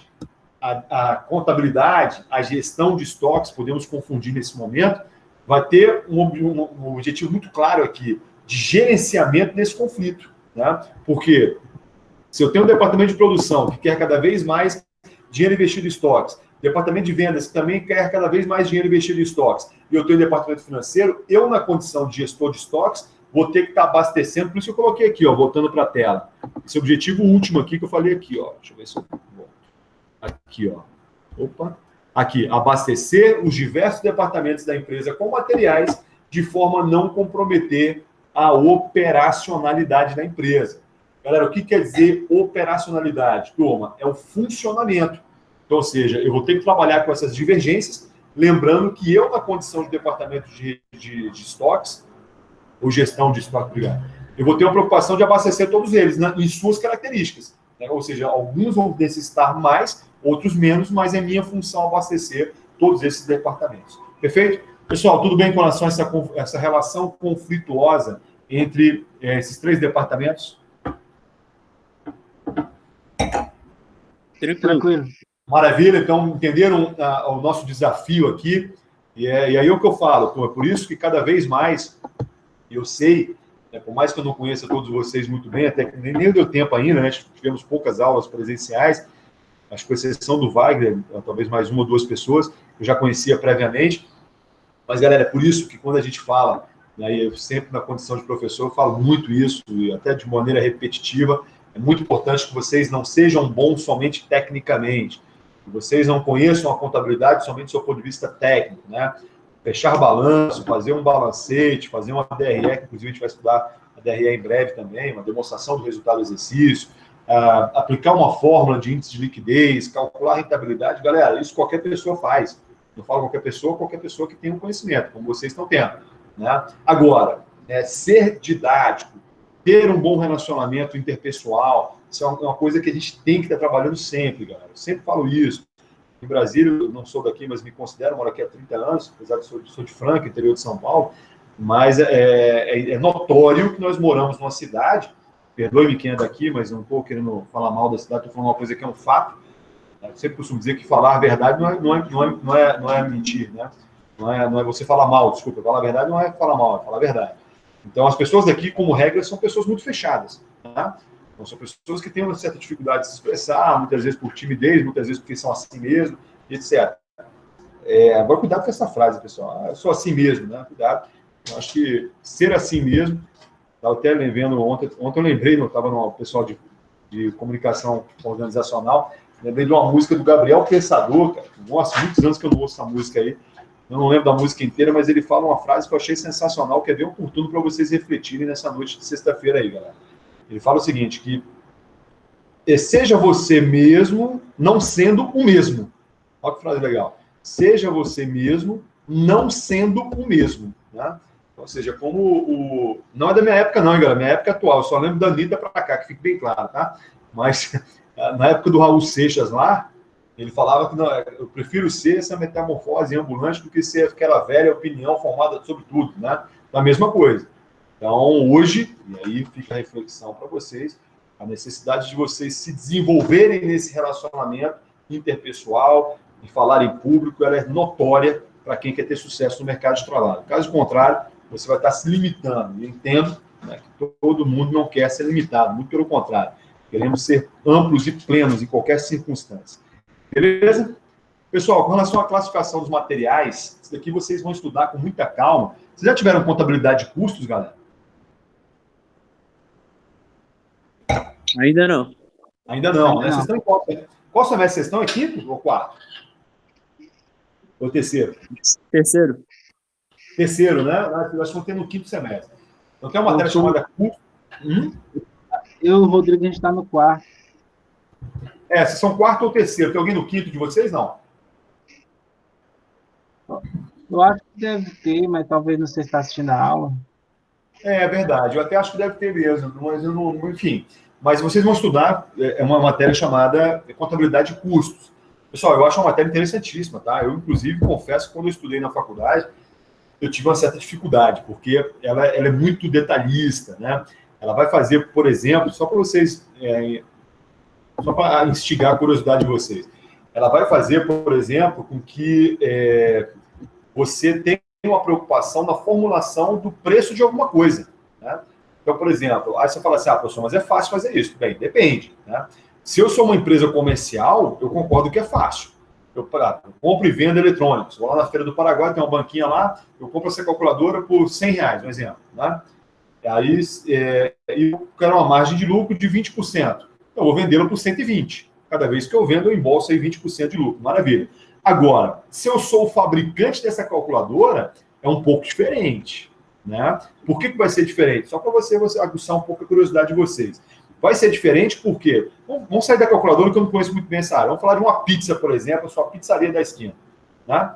Concordam que em algum momento eu vou ter uma pizza que alguém vai pedir para diminuir a cebola, vai pedir para botar mais queijo, né? Capricha no queijo aí, né? Não, tira aí sei lá, a azeitona, por exemplo, da portuguesa, ou tira a cebola. Então, ou seja, você não vai conseguir fazer um cálculo exato de quanto te custou aquela pizza, ou seja, o custo de fabricação daquela pizza, né? Então, turma, e acreditem, é isso mesmo, tá? Quando vocês tiverem essa aula, quando eu ministro essa matéria, na faculdade de JK eu nunca ministrei, não. Em outros lugares, sim. Mas, assim, ela é uma matéria que ela vai requerer um aspecto um pouco mais minucioso, né? Um pouco mais detalhista, ou seja, uma matéria muito analítica. Porque, por exemplo, olha só para vocês refletirem. Vamos colocar aqui, ó, na tela uma coisa legal que tem a ver com tudo que a gente está falando aqui agora. Todo mundo sabe, galera, a diferença entre custo e despesa? Custo e despesa. Vamos alinhar isso aí? Para vocês entenderem onde eu quero chegar, tá? Por exemplo, o salário do professor para a faculdade de JK é um custo. O salário do segurança que fica lá fora, vamos imaginar que tem esse profissional, que eu acho que tem mesmo, né? O senhor que fica ali. Seria uma despesa. Esse foi o exemplo número 1. Exemplo número 2. A energia elétrica que ilumina a nossa sala de aula é um custo. E a energia elétrica que lá fora ilumina o painel publicitário escrito Faculdade de JK é uma despesa. Terceiro exemplo. A energia elétrica que move o ar-condicionado da sala da diretora de uma empresa, de uma indústria. Imagina uma indústria, tem a área administrativa, lá tem a sala da diretora da empresa, é um custo. Desculpa, é uma despesa. E já a energia elétrica que lá dentro da linha de produção ajuda a produzir seja a calculadora, né, seria um custo. Tá claro, galera, a diferença entre custo e despesa? Entenderam isso, não? Claro. Tá claro? Vamos voltar, de repente alguém... Mas se alguém está sem microfone, alguém falou isso na aula passada, vocês continuam, olha só. Eu acabo não acompanhando, se estiverem falando aí por mensagem, não estou olhando. Então, olha só, galera, por que o meu salário lá é um custo e não uma despesa? Porque a minha mão de obra, ela está diretamente ligada à atividade fim da faculdade, que é serviço de prestação, né, prestação de serviço no ramo de ensino. Por isso é um custo. Já o segurança, ele não entra em sala de aula. Então, a mão de obra dele está indiretamente ligada né, a sala de aula. Por isso ele é uma despesa. Segundo exemplo, a energia elétrica. A energia elétrica é impossível a gente ter uma aula à noite sem o consumo de energia elétrica, né? Por isso é um custo, está diretamente ligado à sala de aula. Já a energia elétrica que ilumina o painel publicitário escrito Faculdade de JK, se nós apagássemos aquele painel, facilmente a aula continuaria acontecendo. Por isso, lá fora é uma despesa. E o terceiro exemplo, qual que é a atividade fim de uma indústria, no caso aqui a HP, que produz calculadora? Produz a energia elétrica que move a esteira, que ajuda a produzir essa calculadora, ela é um custo. E a energia elétrica que move o ar-condicionado da sala da diretora seria uma despesa. Então, ou seja, em outras palavras, tudo que está diretamente ligado à atividade fim da empresa é um custo e tudo que está indiretamente vai ser uma despesa. Tá claro? Tudo bem? Então, por exemplo, a partir desse exemplo que eu comentei com vocês, imagine aí uma situação, assim, uma grande fábrica, né? Que tem área administrativa, área financeira e etc. Se a área da indústria funciona, vamos imaginar que todo prédio tenha 100 metros quadrados. Né?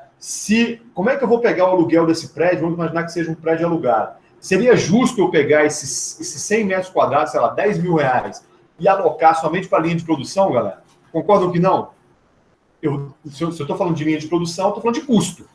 A atividade fim da empresa é fabricação de alguma coisa, que seja a calculadora HP, por exemplo. Né? Então, naturalmente, eu vou ter que pegar somente aquela metragem de 20% associada à área industrial. Então, ou seja, a gente vai pegar o aluguel, que é de 10 mil, se não estudar isso com muita calma lá na frente, tá? Na matéria chamada contabilidade de custos. E aí, naturalmente, você vai pegar desses 10 mil, 20%, que seria quanto? Somente 2 mil reais vai ser alocado, né, para ser contabilizado como sendo um custo, e os outros 80% seria uma despesa. Então, tudo bem? Só para provar para vocês o quanto que é minucioso tudo isso que a gente está falando aqui. Né? E aí alguém pode falar, professor, mas sempre vai ser metro quadrado? Não, galera, pode ser número de funcionários, pode ser uma série de outros fatores que nós chamamos de métodos de rateio. Né? E aí, por exemplo, eu na condição de profissional, de contador dessa empresa, entendo que metro quadrado é mais interessante. Alguém pode discordar, falar, não, eu entendo que número de funcionários por departamento, por sala, seria mais interessante. Então é uma questão muito subjetiva, galera. Então, assim, nós não... O que está problema? Ah, tá. Deixa eu sei. Desculpa, pessoal, desculpa. Então, assim, o que acontece? Só para provar para vocês já sabem disso, que nós estamos diante de uma ciência que é uma ciência social.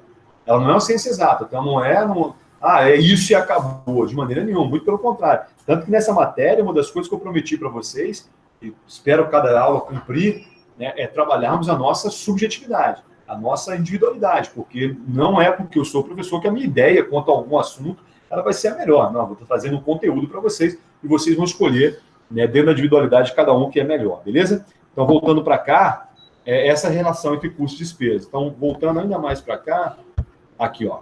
Dentro da classificação dos materiais, nós temos 3 etapas. A primeira delas, a matéria-prima, que são os insumos de produção, são sinônimos, né? Eu coloco em parênteses, pessoal, geralmente quer dizer a mesma coisa, tá? Matéria-prima, o insumo, exatamente a mesma coisa. Produtos em processo, em elaboração ou semi-acabados. Então, por exemplo, imagina um pincel, né, de escrever em quadro branco, o álcool seria a matéria-prima, um insumo. Imagina esse mesmo pincel sem a tampa, quer dizer, ele não está totalmente pronto ainda, por isso em produto em processo, em elaboração ou semi-acabado. No momento que eu coloco a tampa, ele vai se transformar em produto acabado, tá? Então, nós temos essas 3 etapas. Pergunta que eu faço a vocês, então é importante que vocês pensem aí. Qual dessas 3 etapas vocês entendem como sendo a de maior preocupação para a gestão de estoques? 1, 2 ou 3? Me ajude aí, turma. Pegar uma aguinha aqui, pessoal, vocês pensem aí, vamos lá, tá? Então, qual das 3 seria a etapa mais importante? Etapa 1, matéria-prima, 2, em processo ou 3, produtos acabados? Vamos lá, um minutinho para vocês. Tá procurando?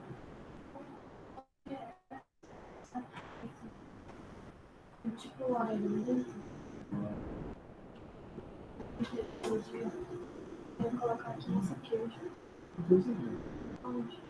Esses 3 aí, olha. Não cheirando aí. E aí, pessoal? 1, 2 ou 3? Eu acho que é a número 1. Número 1, vou pedir. Também Alguém acho que é a pensou em número alguma? Sem matéria-prima, nada acontece. Boa, boa. Legal. Confesso que faz sentido. Alguém pensou na 2 ou na 3? Deixa eu voltar a sentar aqui e ver se está doendo menos. Não, concordo com o Djan. Concorda? Então, maravilha. Vamos por exclusão? Então, vocês apostaram tudo em matéria-prima, né? Então, vamos lá. Produto acabado, pessoal, para nós é preocupante na administração de gestão de estoques, sem dúvida nenhuma, né? Imaginem o tamanho da preocupação que uma grande indústria automobilística tem, né? Imagine um pátio de uma grande montadora cheio de carro ali, né? O que vai acontecer? Olha que frase legal que eu vou colocar agora, pessoal. Quanto maior a quantidade de itens armazenados e quanto maior o tempo de permanência desses itens, maiores serão os custos de armazenagem. Vou repetir com muita calma. Quanto maior a quantidade de itens armazenados, imagine um pátio de uma grande montadora cheia de carro. A gente vê nos jornais diretos acontecendo, ainda mais em períodos de crise, né? Como o atual. Quanto maior a quantidade e quanto maior o tempo de permanência, maiores serão os custos de armazenagem. Observe que é a primeira vez que a gente fala de custo de armazenagem, que vocês vão estudar com muita calma lá, em contabilidade de custos, com muito mais atenção do que nesse momento. Mas dá para a gente entender. O que é um custo de armazenagem, galera? É todo o gasto que eu tenho para manter esse item no almoxerifado, no meu depósito, né? Eu poderia ficar a noite toda falando sobre isso, galera. Gastos como, por exemplo, limpeza, conservação, manutenção, energia elétrica, salário de pessoal, IPTU, seguros e etc. Então, ou seja, é todo o gasto que eu tenho para manter um item no meu almoxerifado no depósito. Mas aí eu pergunto a vocês, deixa eu tentar dificultar um pouquinho nesse momento aqui essa questão. Então, vou colocar na forma de questão certo e errado, tá?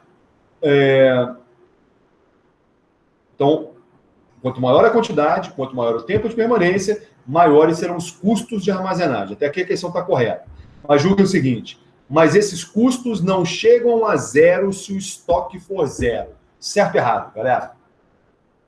Mas esses custos, estou me referindo aos custos de armazenagem, tá? Não chegam a zero se o estoque for zero. Certo ou errado? Certo. Tá certo. Por quê, galera? Existem aqueles custos que são custos fixos. Alguém pode falar, professor, mas se eu manter um almoxerifado vazio, um depósito vazio, o custo vai ser zerado? Não. Ele vai ser diminuído? Vai. Por exemplo, eu não preciso manter a energia elétrica funcionando. Posso desligar, imagina um frigorífico. Eu posso desligar, está vazio, eu posso desligar o freezer. Eu vou diminuir os custos de energia elétrica, por exemplo. Mas eles vão chegar a zero, pessoal? Não. Em função daquilo que, a partir de agora, iremos chamar de custos fixos, como, por exemplo, o aluguel, o IPTU, o seguro, são exemplos de custos fixos, tá? Alguém falou no outra sala, professor, mas aluguel nem sempre é fixo. Shopping é diferente, galera, tudo bem, mas aí é uma exceção, tá? Realmente, alguns shoppings, aqui em Brasília, eu sei que o parque shopping, você tem um aluguel que parte dele é relacionado às vendas. Mas, galera, esqueçam desse exemplo. Para nós, numa prova, que é o nosso objetivo, né? Também, além de todos o resto, numa matéria como essa, para nós o aluguel é sempre um custo fixo, ou seja, ele independe da quantidade produzida ou armazenada, beleza? Então a questão realmente estaria correta, porque mesmo se eu mantiver um estoque vazio, um almoxerifado vazio, um depósito vazio, alguns custos vão continuar acontecendo, que são exemplos dos custos fixos, beleza? Então voltando para cá, é importante produto acabado? É. Agora concordam, galera, que como é que eu posso diminuir esse problema com relação a produtos acabados? Eu posso adquirir uma política promocional de preços. É assim, por exemplo, que o comércio faz quando quer muda a estação do ano, né? Entre o verão, sai o inverno, por exemplo. Se eu quero liquidar as vendas das roupa de frio, etc., eu começo a vender 40%, 50%, 70% mais barato. Então, ou seja, uma política promocional de preços vai fazer com que eu diminua ou até mesmo acabe com esse problema com relação a produtos acabados. Agora, o número 3 é importante para a gente? Mas não é ainda o que eu queria ouvir, beleza? Matéria-prima, que foi o que vocês acabaram de falar também, que elegeram como sendo a mais importante.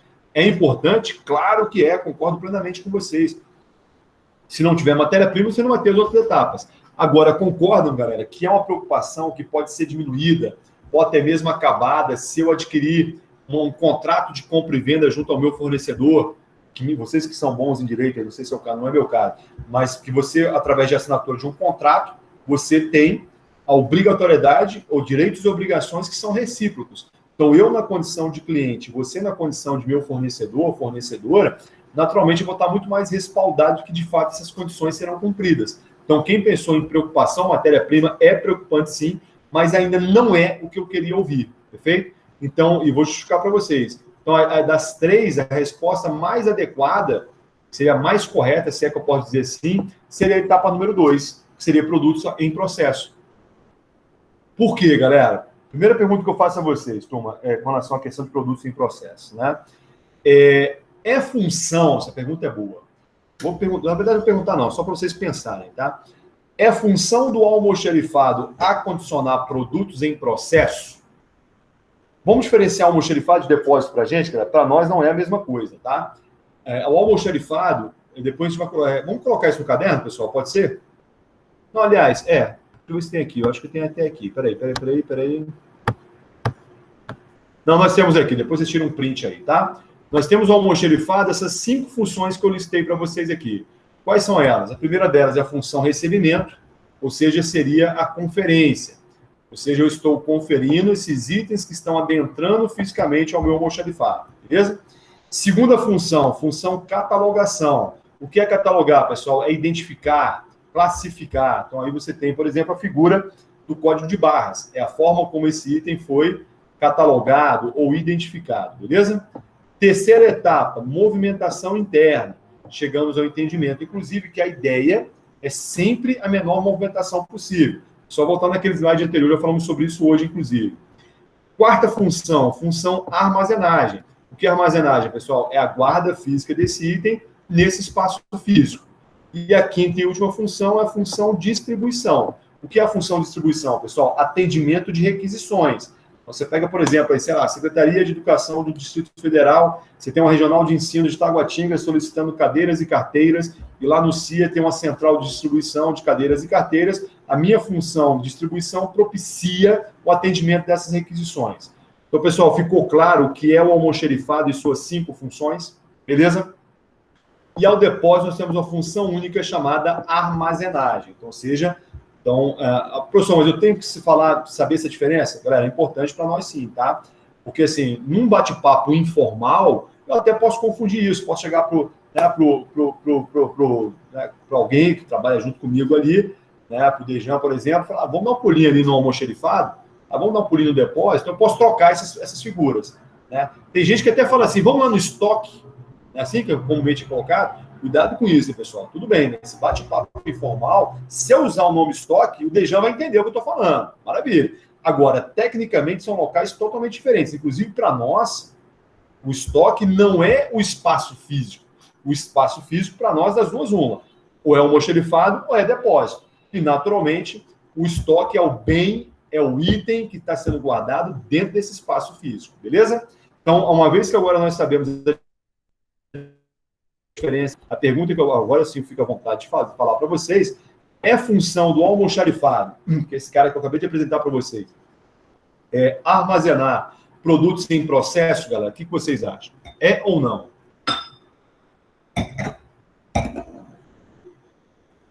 Pode chutar, podemos errar. Estamos em sala, né? É a função ou não do almoxarifado cuidar de produtos em processo, armazenar? Eu acho que sim. É uma possibilidade, mas na verdade não. Foi quem falou? Foi o Dejan? Foi eu mesmo. Maravilha.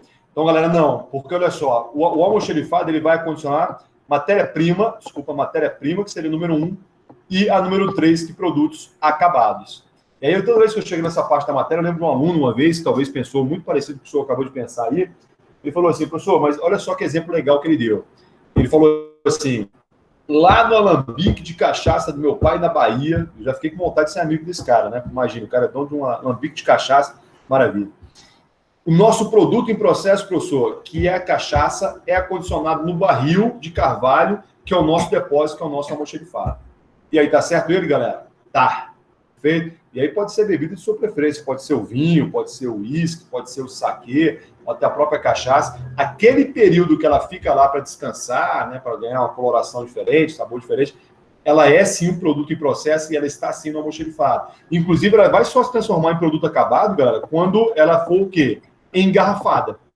Perfeito? Só que aí, turma, é uma exceção da exceção. É mais ou menos aquela dúvida que o Wagner teve no início da aula, quando ele levou a matéria para esse ou aquele segmento. A gente não está estudando essa matéria com esse enfoque.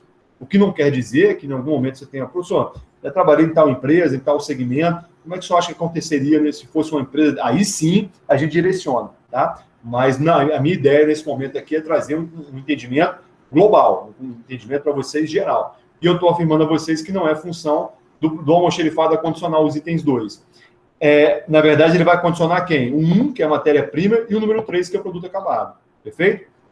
Aí alguém pode estar pensando, professor, mas para onde, enfim, vão os produtos em processo? E aí eu respondo, pessoal, eles permanecem na linha de produção, perfeito? E por isso a etapa 2 é a mais preocupante. Porque dependendo do quão numerosos esses caras aqui sejam, esse produto em processo, eles vão começar a se aglomerar, né? Desculpem, e naturalmente vai ter um ponto de lentidão, um ponto de parada, né? Nós chamamos, inclusive, depois a gente vai falar sobre isso, que é o famoso gargalo de produção. O que é um gargalo? É um ponto de afunilamento, é um ponto de lentidão, é um ponto de parada que vai fazer com que isso seja prejudicial, porque a empresa, por exemplo, vai precisar ter mais espaço físico. E a gente sabe que isso é muito caro também, tá? E é uma segunda justificativa para quem ainda não se convenceu, né? Deixa eu ficar em pé de novo aqui, que está dando de novo. Para quem não se convenceu, pessoal, é o seguinte, imagina o tamanho do trabalho que a empresa teria, seja lá qual for, tá?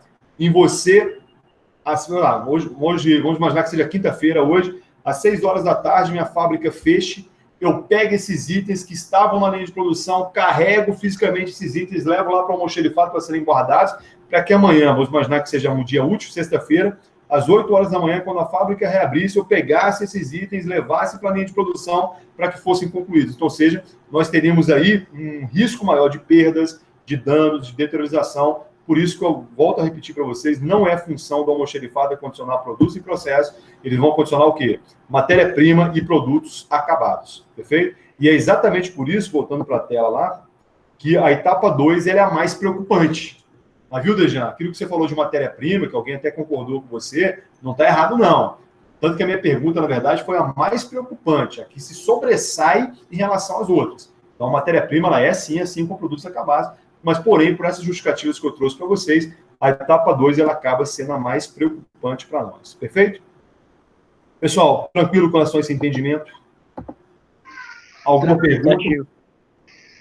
Tranquilo. Tranquilo? E para a gente fechar, o último ponto aqui, essas palavrinhas aqui, pessoal, é importante que vocês, de alguma forma, anotem aí, eu tirei uma foto, vocês estão vendo pelo celular ou por notebook, geralmente? Mas por celular, né? Celular. Fica bem pequeno, né? Mas dá um print aí depois, né? Lógico que depois você não tem acesso a isso atualmente, mas fornecedor para nós é um parceiro comercial, para ver que vocês já conhecem, né? Desde o primeiro semestre vocês veem lá o fornecedor, inclusive para nós o fornecedor, ele tem um... Então, interessante isso aqui, hein, galera? Porque olha só, o fornecedor na contabilidade tem uma faceta diferente desse que eu estou apresentando para vocês. Na contabilidade, o fornecedor ele é uma obrigação, ele é um passivo, né? Ele está lá, tanto que ele é configurado lá no passivo circulante da empresa, né? É uma dívida que eu pago aquele cara que está me fornecendo a matéria-prima, que seja, sei lá, a farinha de trigo lá para a padaria, fazer o pão e etc. Mas para nós aqui em gestão de estoques, o fornecedor é um parceiro comercial, tá? Inclusive, tome cuidado com questões que possam associar essa parceria a uma parceria que pode ser multifacetada, né? Ou seja, é muito comum e fora o pessoal fala assim, para cada tipo de produto você deve ter 3 fornecedores. Já ouviram essa? Não. Galera, essa condição, ela não é uma regra absoluta, não, tá? Se eu tiver um fornecedor exclusivo, que seja um parceiro comercial, isso é possível, né? Muita confiança, né? Anos de tradição, de parceria. Agora, o que não quer dizer que eu não possa manter um cadastro de fornecedores. Esse cadastro são informações cadastrais, né? Do tipo CNPJ, pessoa, nome da pessoa de contato, e-mail, telefone, endereço, etc. Então, cuidado. Qualquer questão que crave, né? Que o fornecedor tem que ser no mínimo os 3, não. Essa condição ela não existe de maneira obrigatória. Ela é uma possibilidade. Eu até entendo que, em uma situação de prova, é mais provável ser cobrado como sendo um fornecedor, um parceiro comercial. Ou seja, que não há necessidade de você manter um segundo ou um terceiro fornecedor, o que não quer dizer que você não possa manter um cadastro de fornecedores, beleza? Segunda palavrinha-chave, são 11, a gente termina, tá? Provisão de estoques, trata-se da função compras, né? Então, galera, o que é importante quando nós falamos em compras?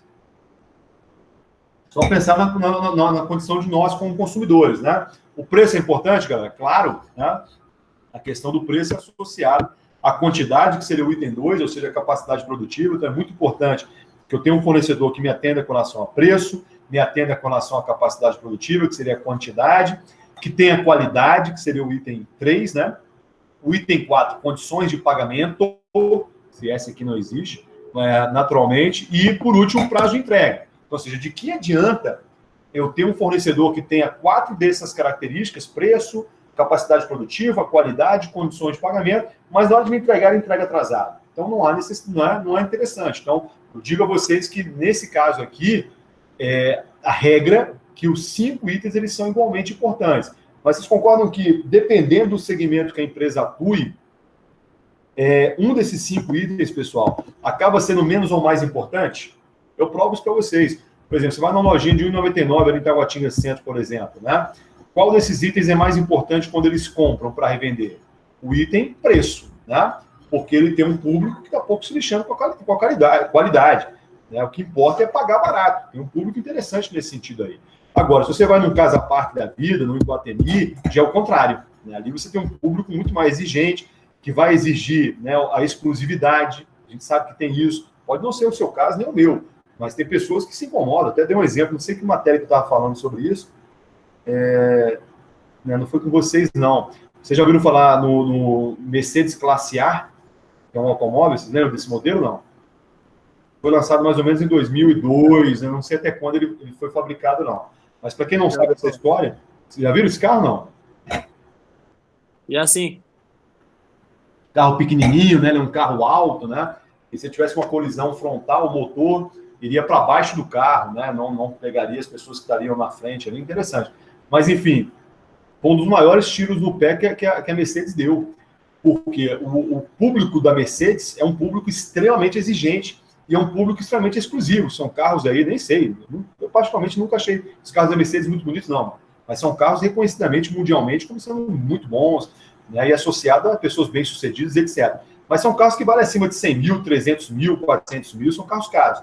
E o que acontece ali? Se o camarada compra esse carro, essa mulher compra esse carro, ela não quer que encontre no trânsito muitas pessoas utilizando aquele mesmo carro. É mais ou menos que o sujeito que compra uma Ferrari. A Ferrari, quantos Ferraris tem no mundo? Acho que é menos de 1.000 Ferraris, se não me engano. Se não me engano, é muito pouco.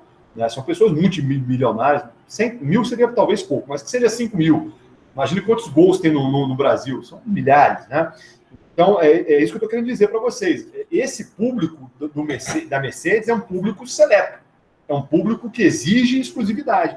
E aí, quando fizeram esse classe A, fizeram um carro, entre aspas, barato.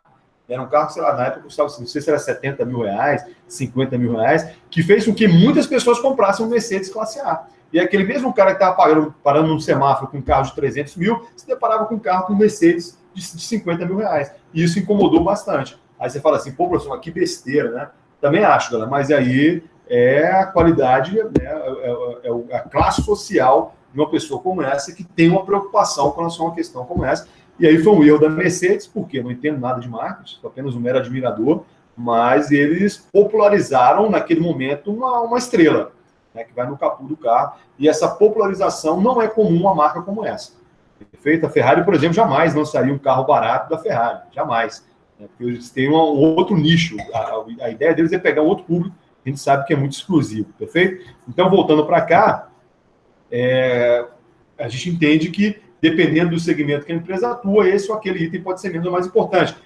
Como a qualidade, né? Acabei de falar. E aí você pega, por exemplo, uma grande atriz de Hollywood, por exemplo, paga uma fortuna para um Valentino lá, um design italiano, né? Um estilista italiano, para fazer um vestido exclusivo. Né? Ela vai, se aquele cara vender aquele vestido para outra pessoa, ela é capaz de matar o cara. Ela está pagando uma fortuna pela exclusividade. Beleza? Terceiro item, ponto de ruptura, já tínhamos falado sobre esse conceito, faltava ter colocado no caderninho aí, né? Estoque igual a zero, ou seja, incapacidade de satisfazer uma demanda de consumo. Então, galera, esse ponto de ruptura para nós aqui é uma atrofia, tá? É exatamente o que nós não queremos na gestão de estoques, nós queremos manter o nosso cliente satisfeito, né? Pelo menos com relação, nesse momento, estamos restringindo esse comentário à questão de satisfação de demanda de consumo.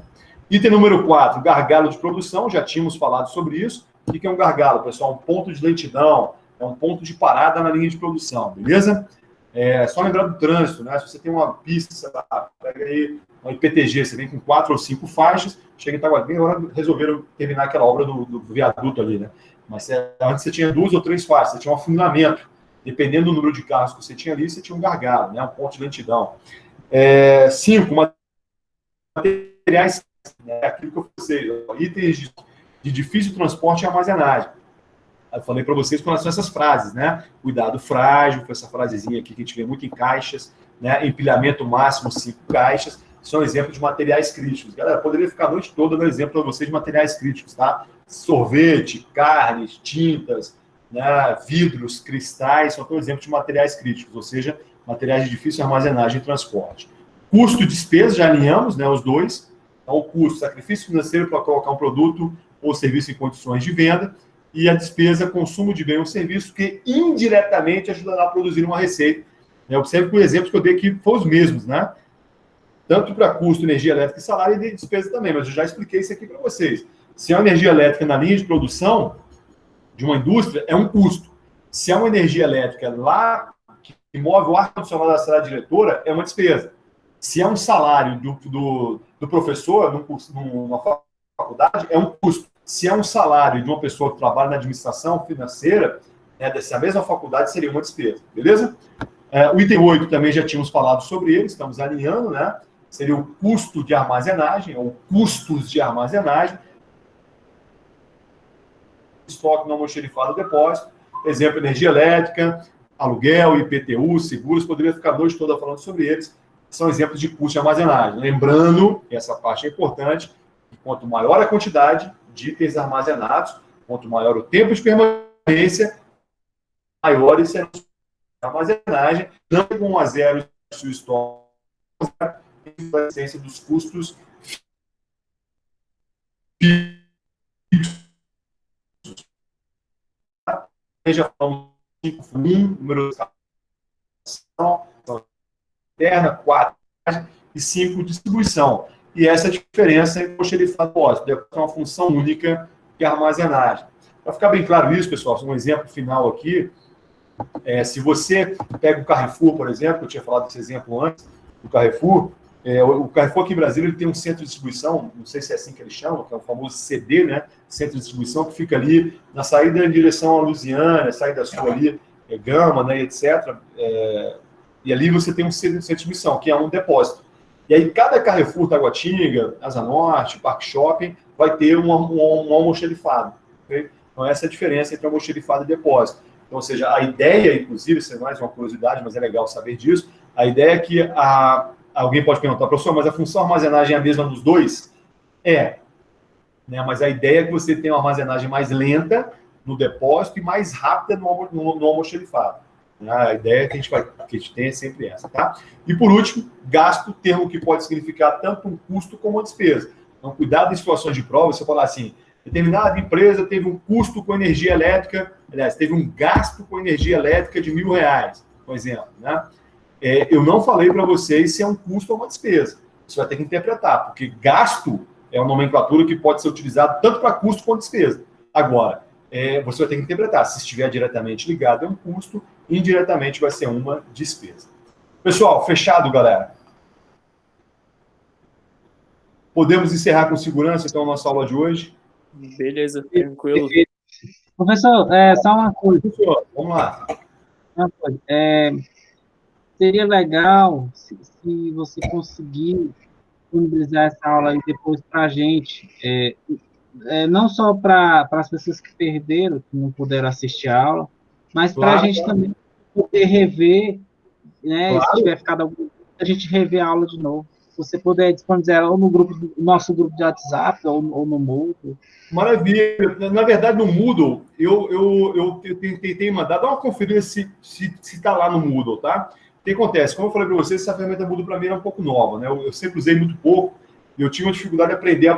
Primeiro foi a questão de senha, que já foi resolvido, e agora a questão de ter saldo. Mas eu mandei para lá, tá, ô Wagner? Dá uma olhadinha. Se não tiver, você manda pelo WhatsApp. Você tem meu WhatsApp, não tem, Wagner? Não, eu estou sendo o seu WhatsApp. Tá, mas o que acontece? Você manda um e-mail para mim, aquele e-mail está até aqui, ó. Se quiser anotar aí. Professor, não consegui baixar pelo Moodle. E aí eu disponibilizo para vocês através do WhatsApp. Esse e-mail aqui, tá? prof.alexandrebessa@hotmail.com. Combinado, então, com relação a isso?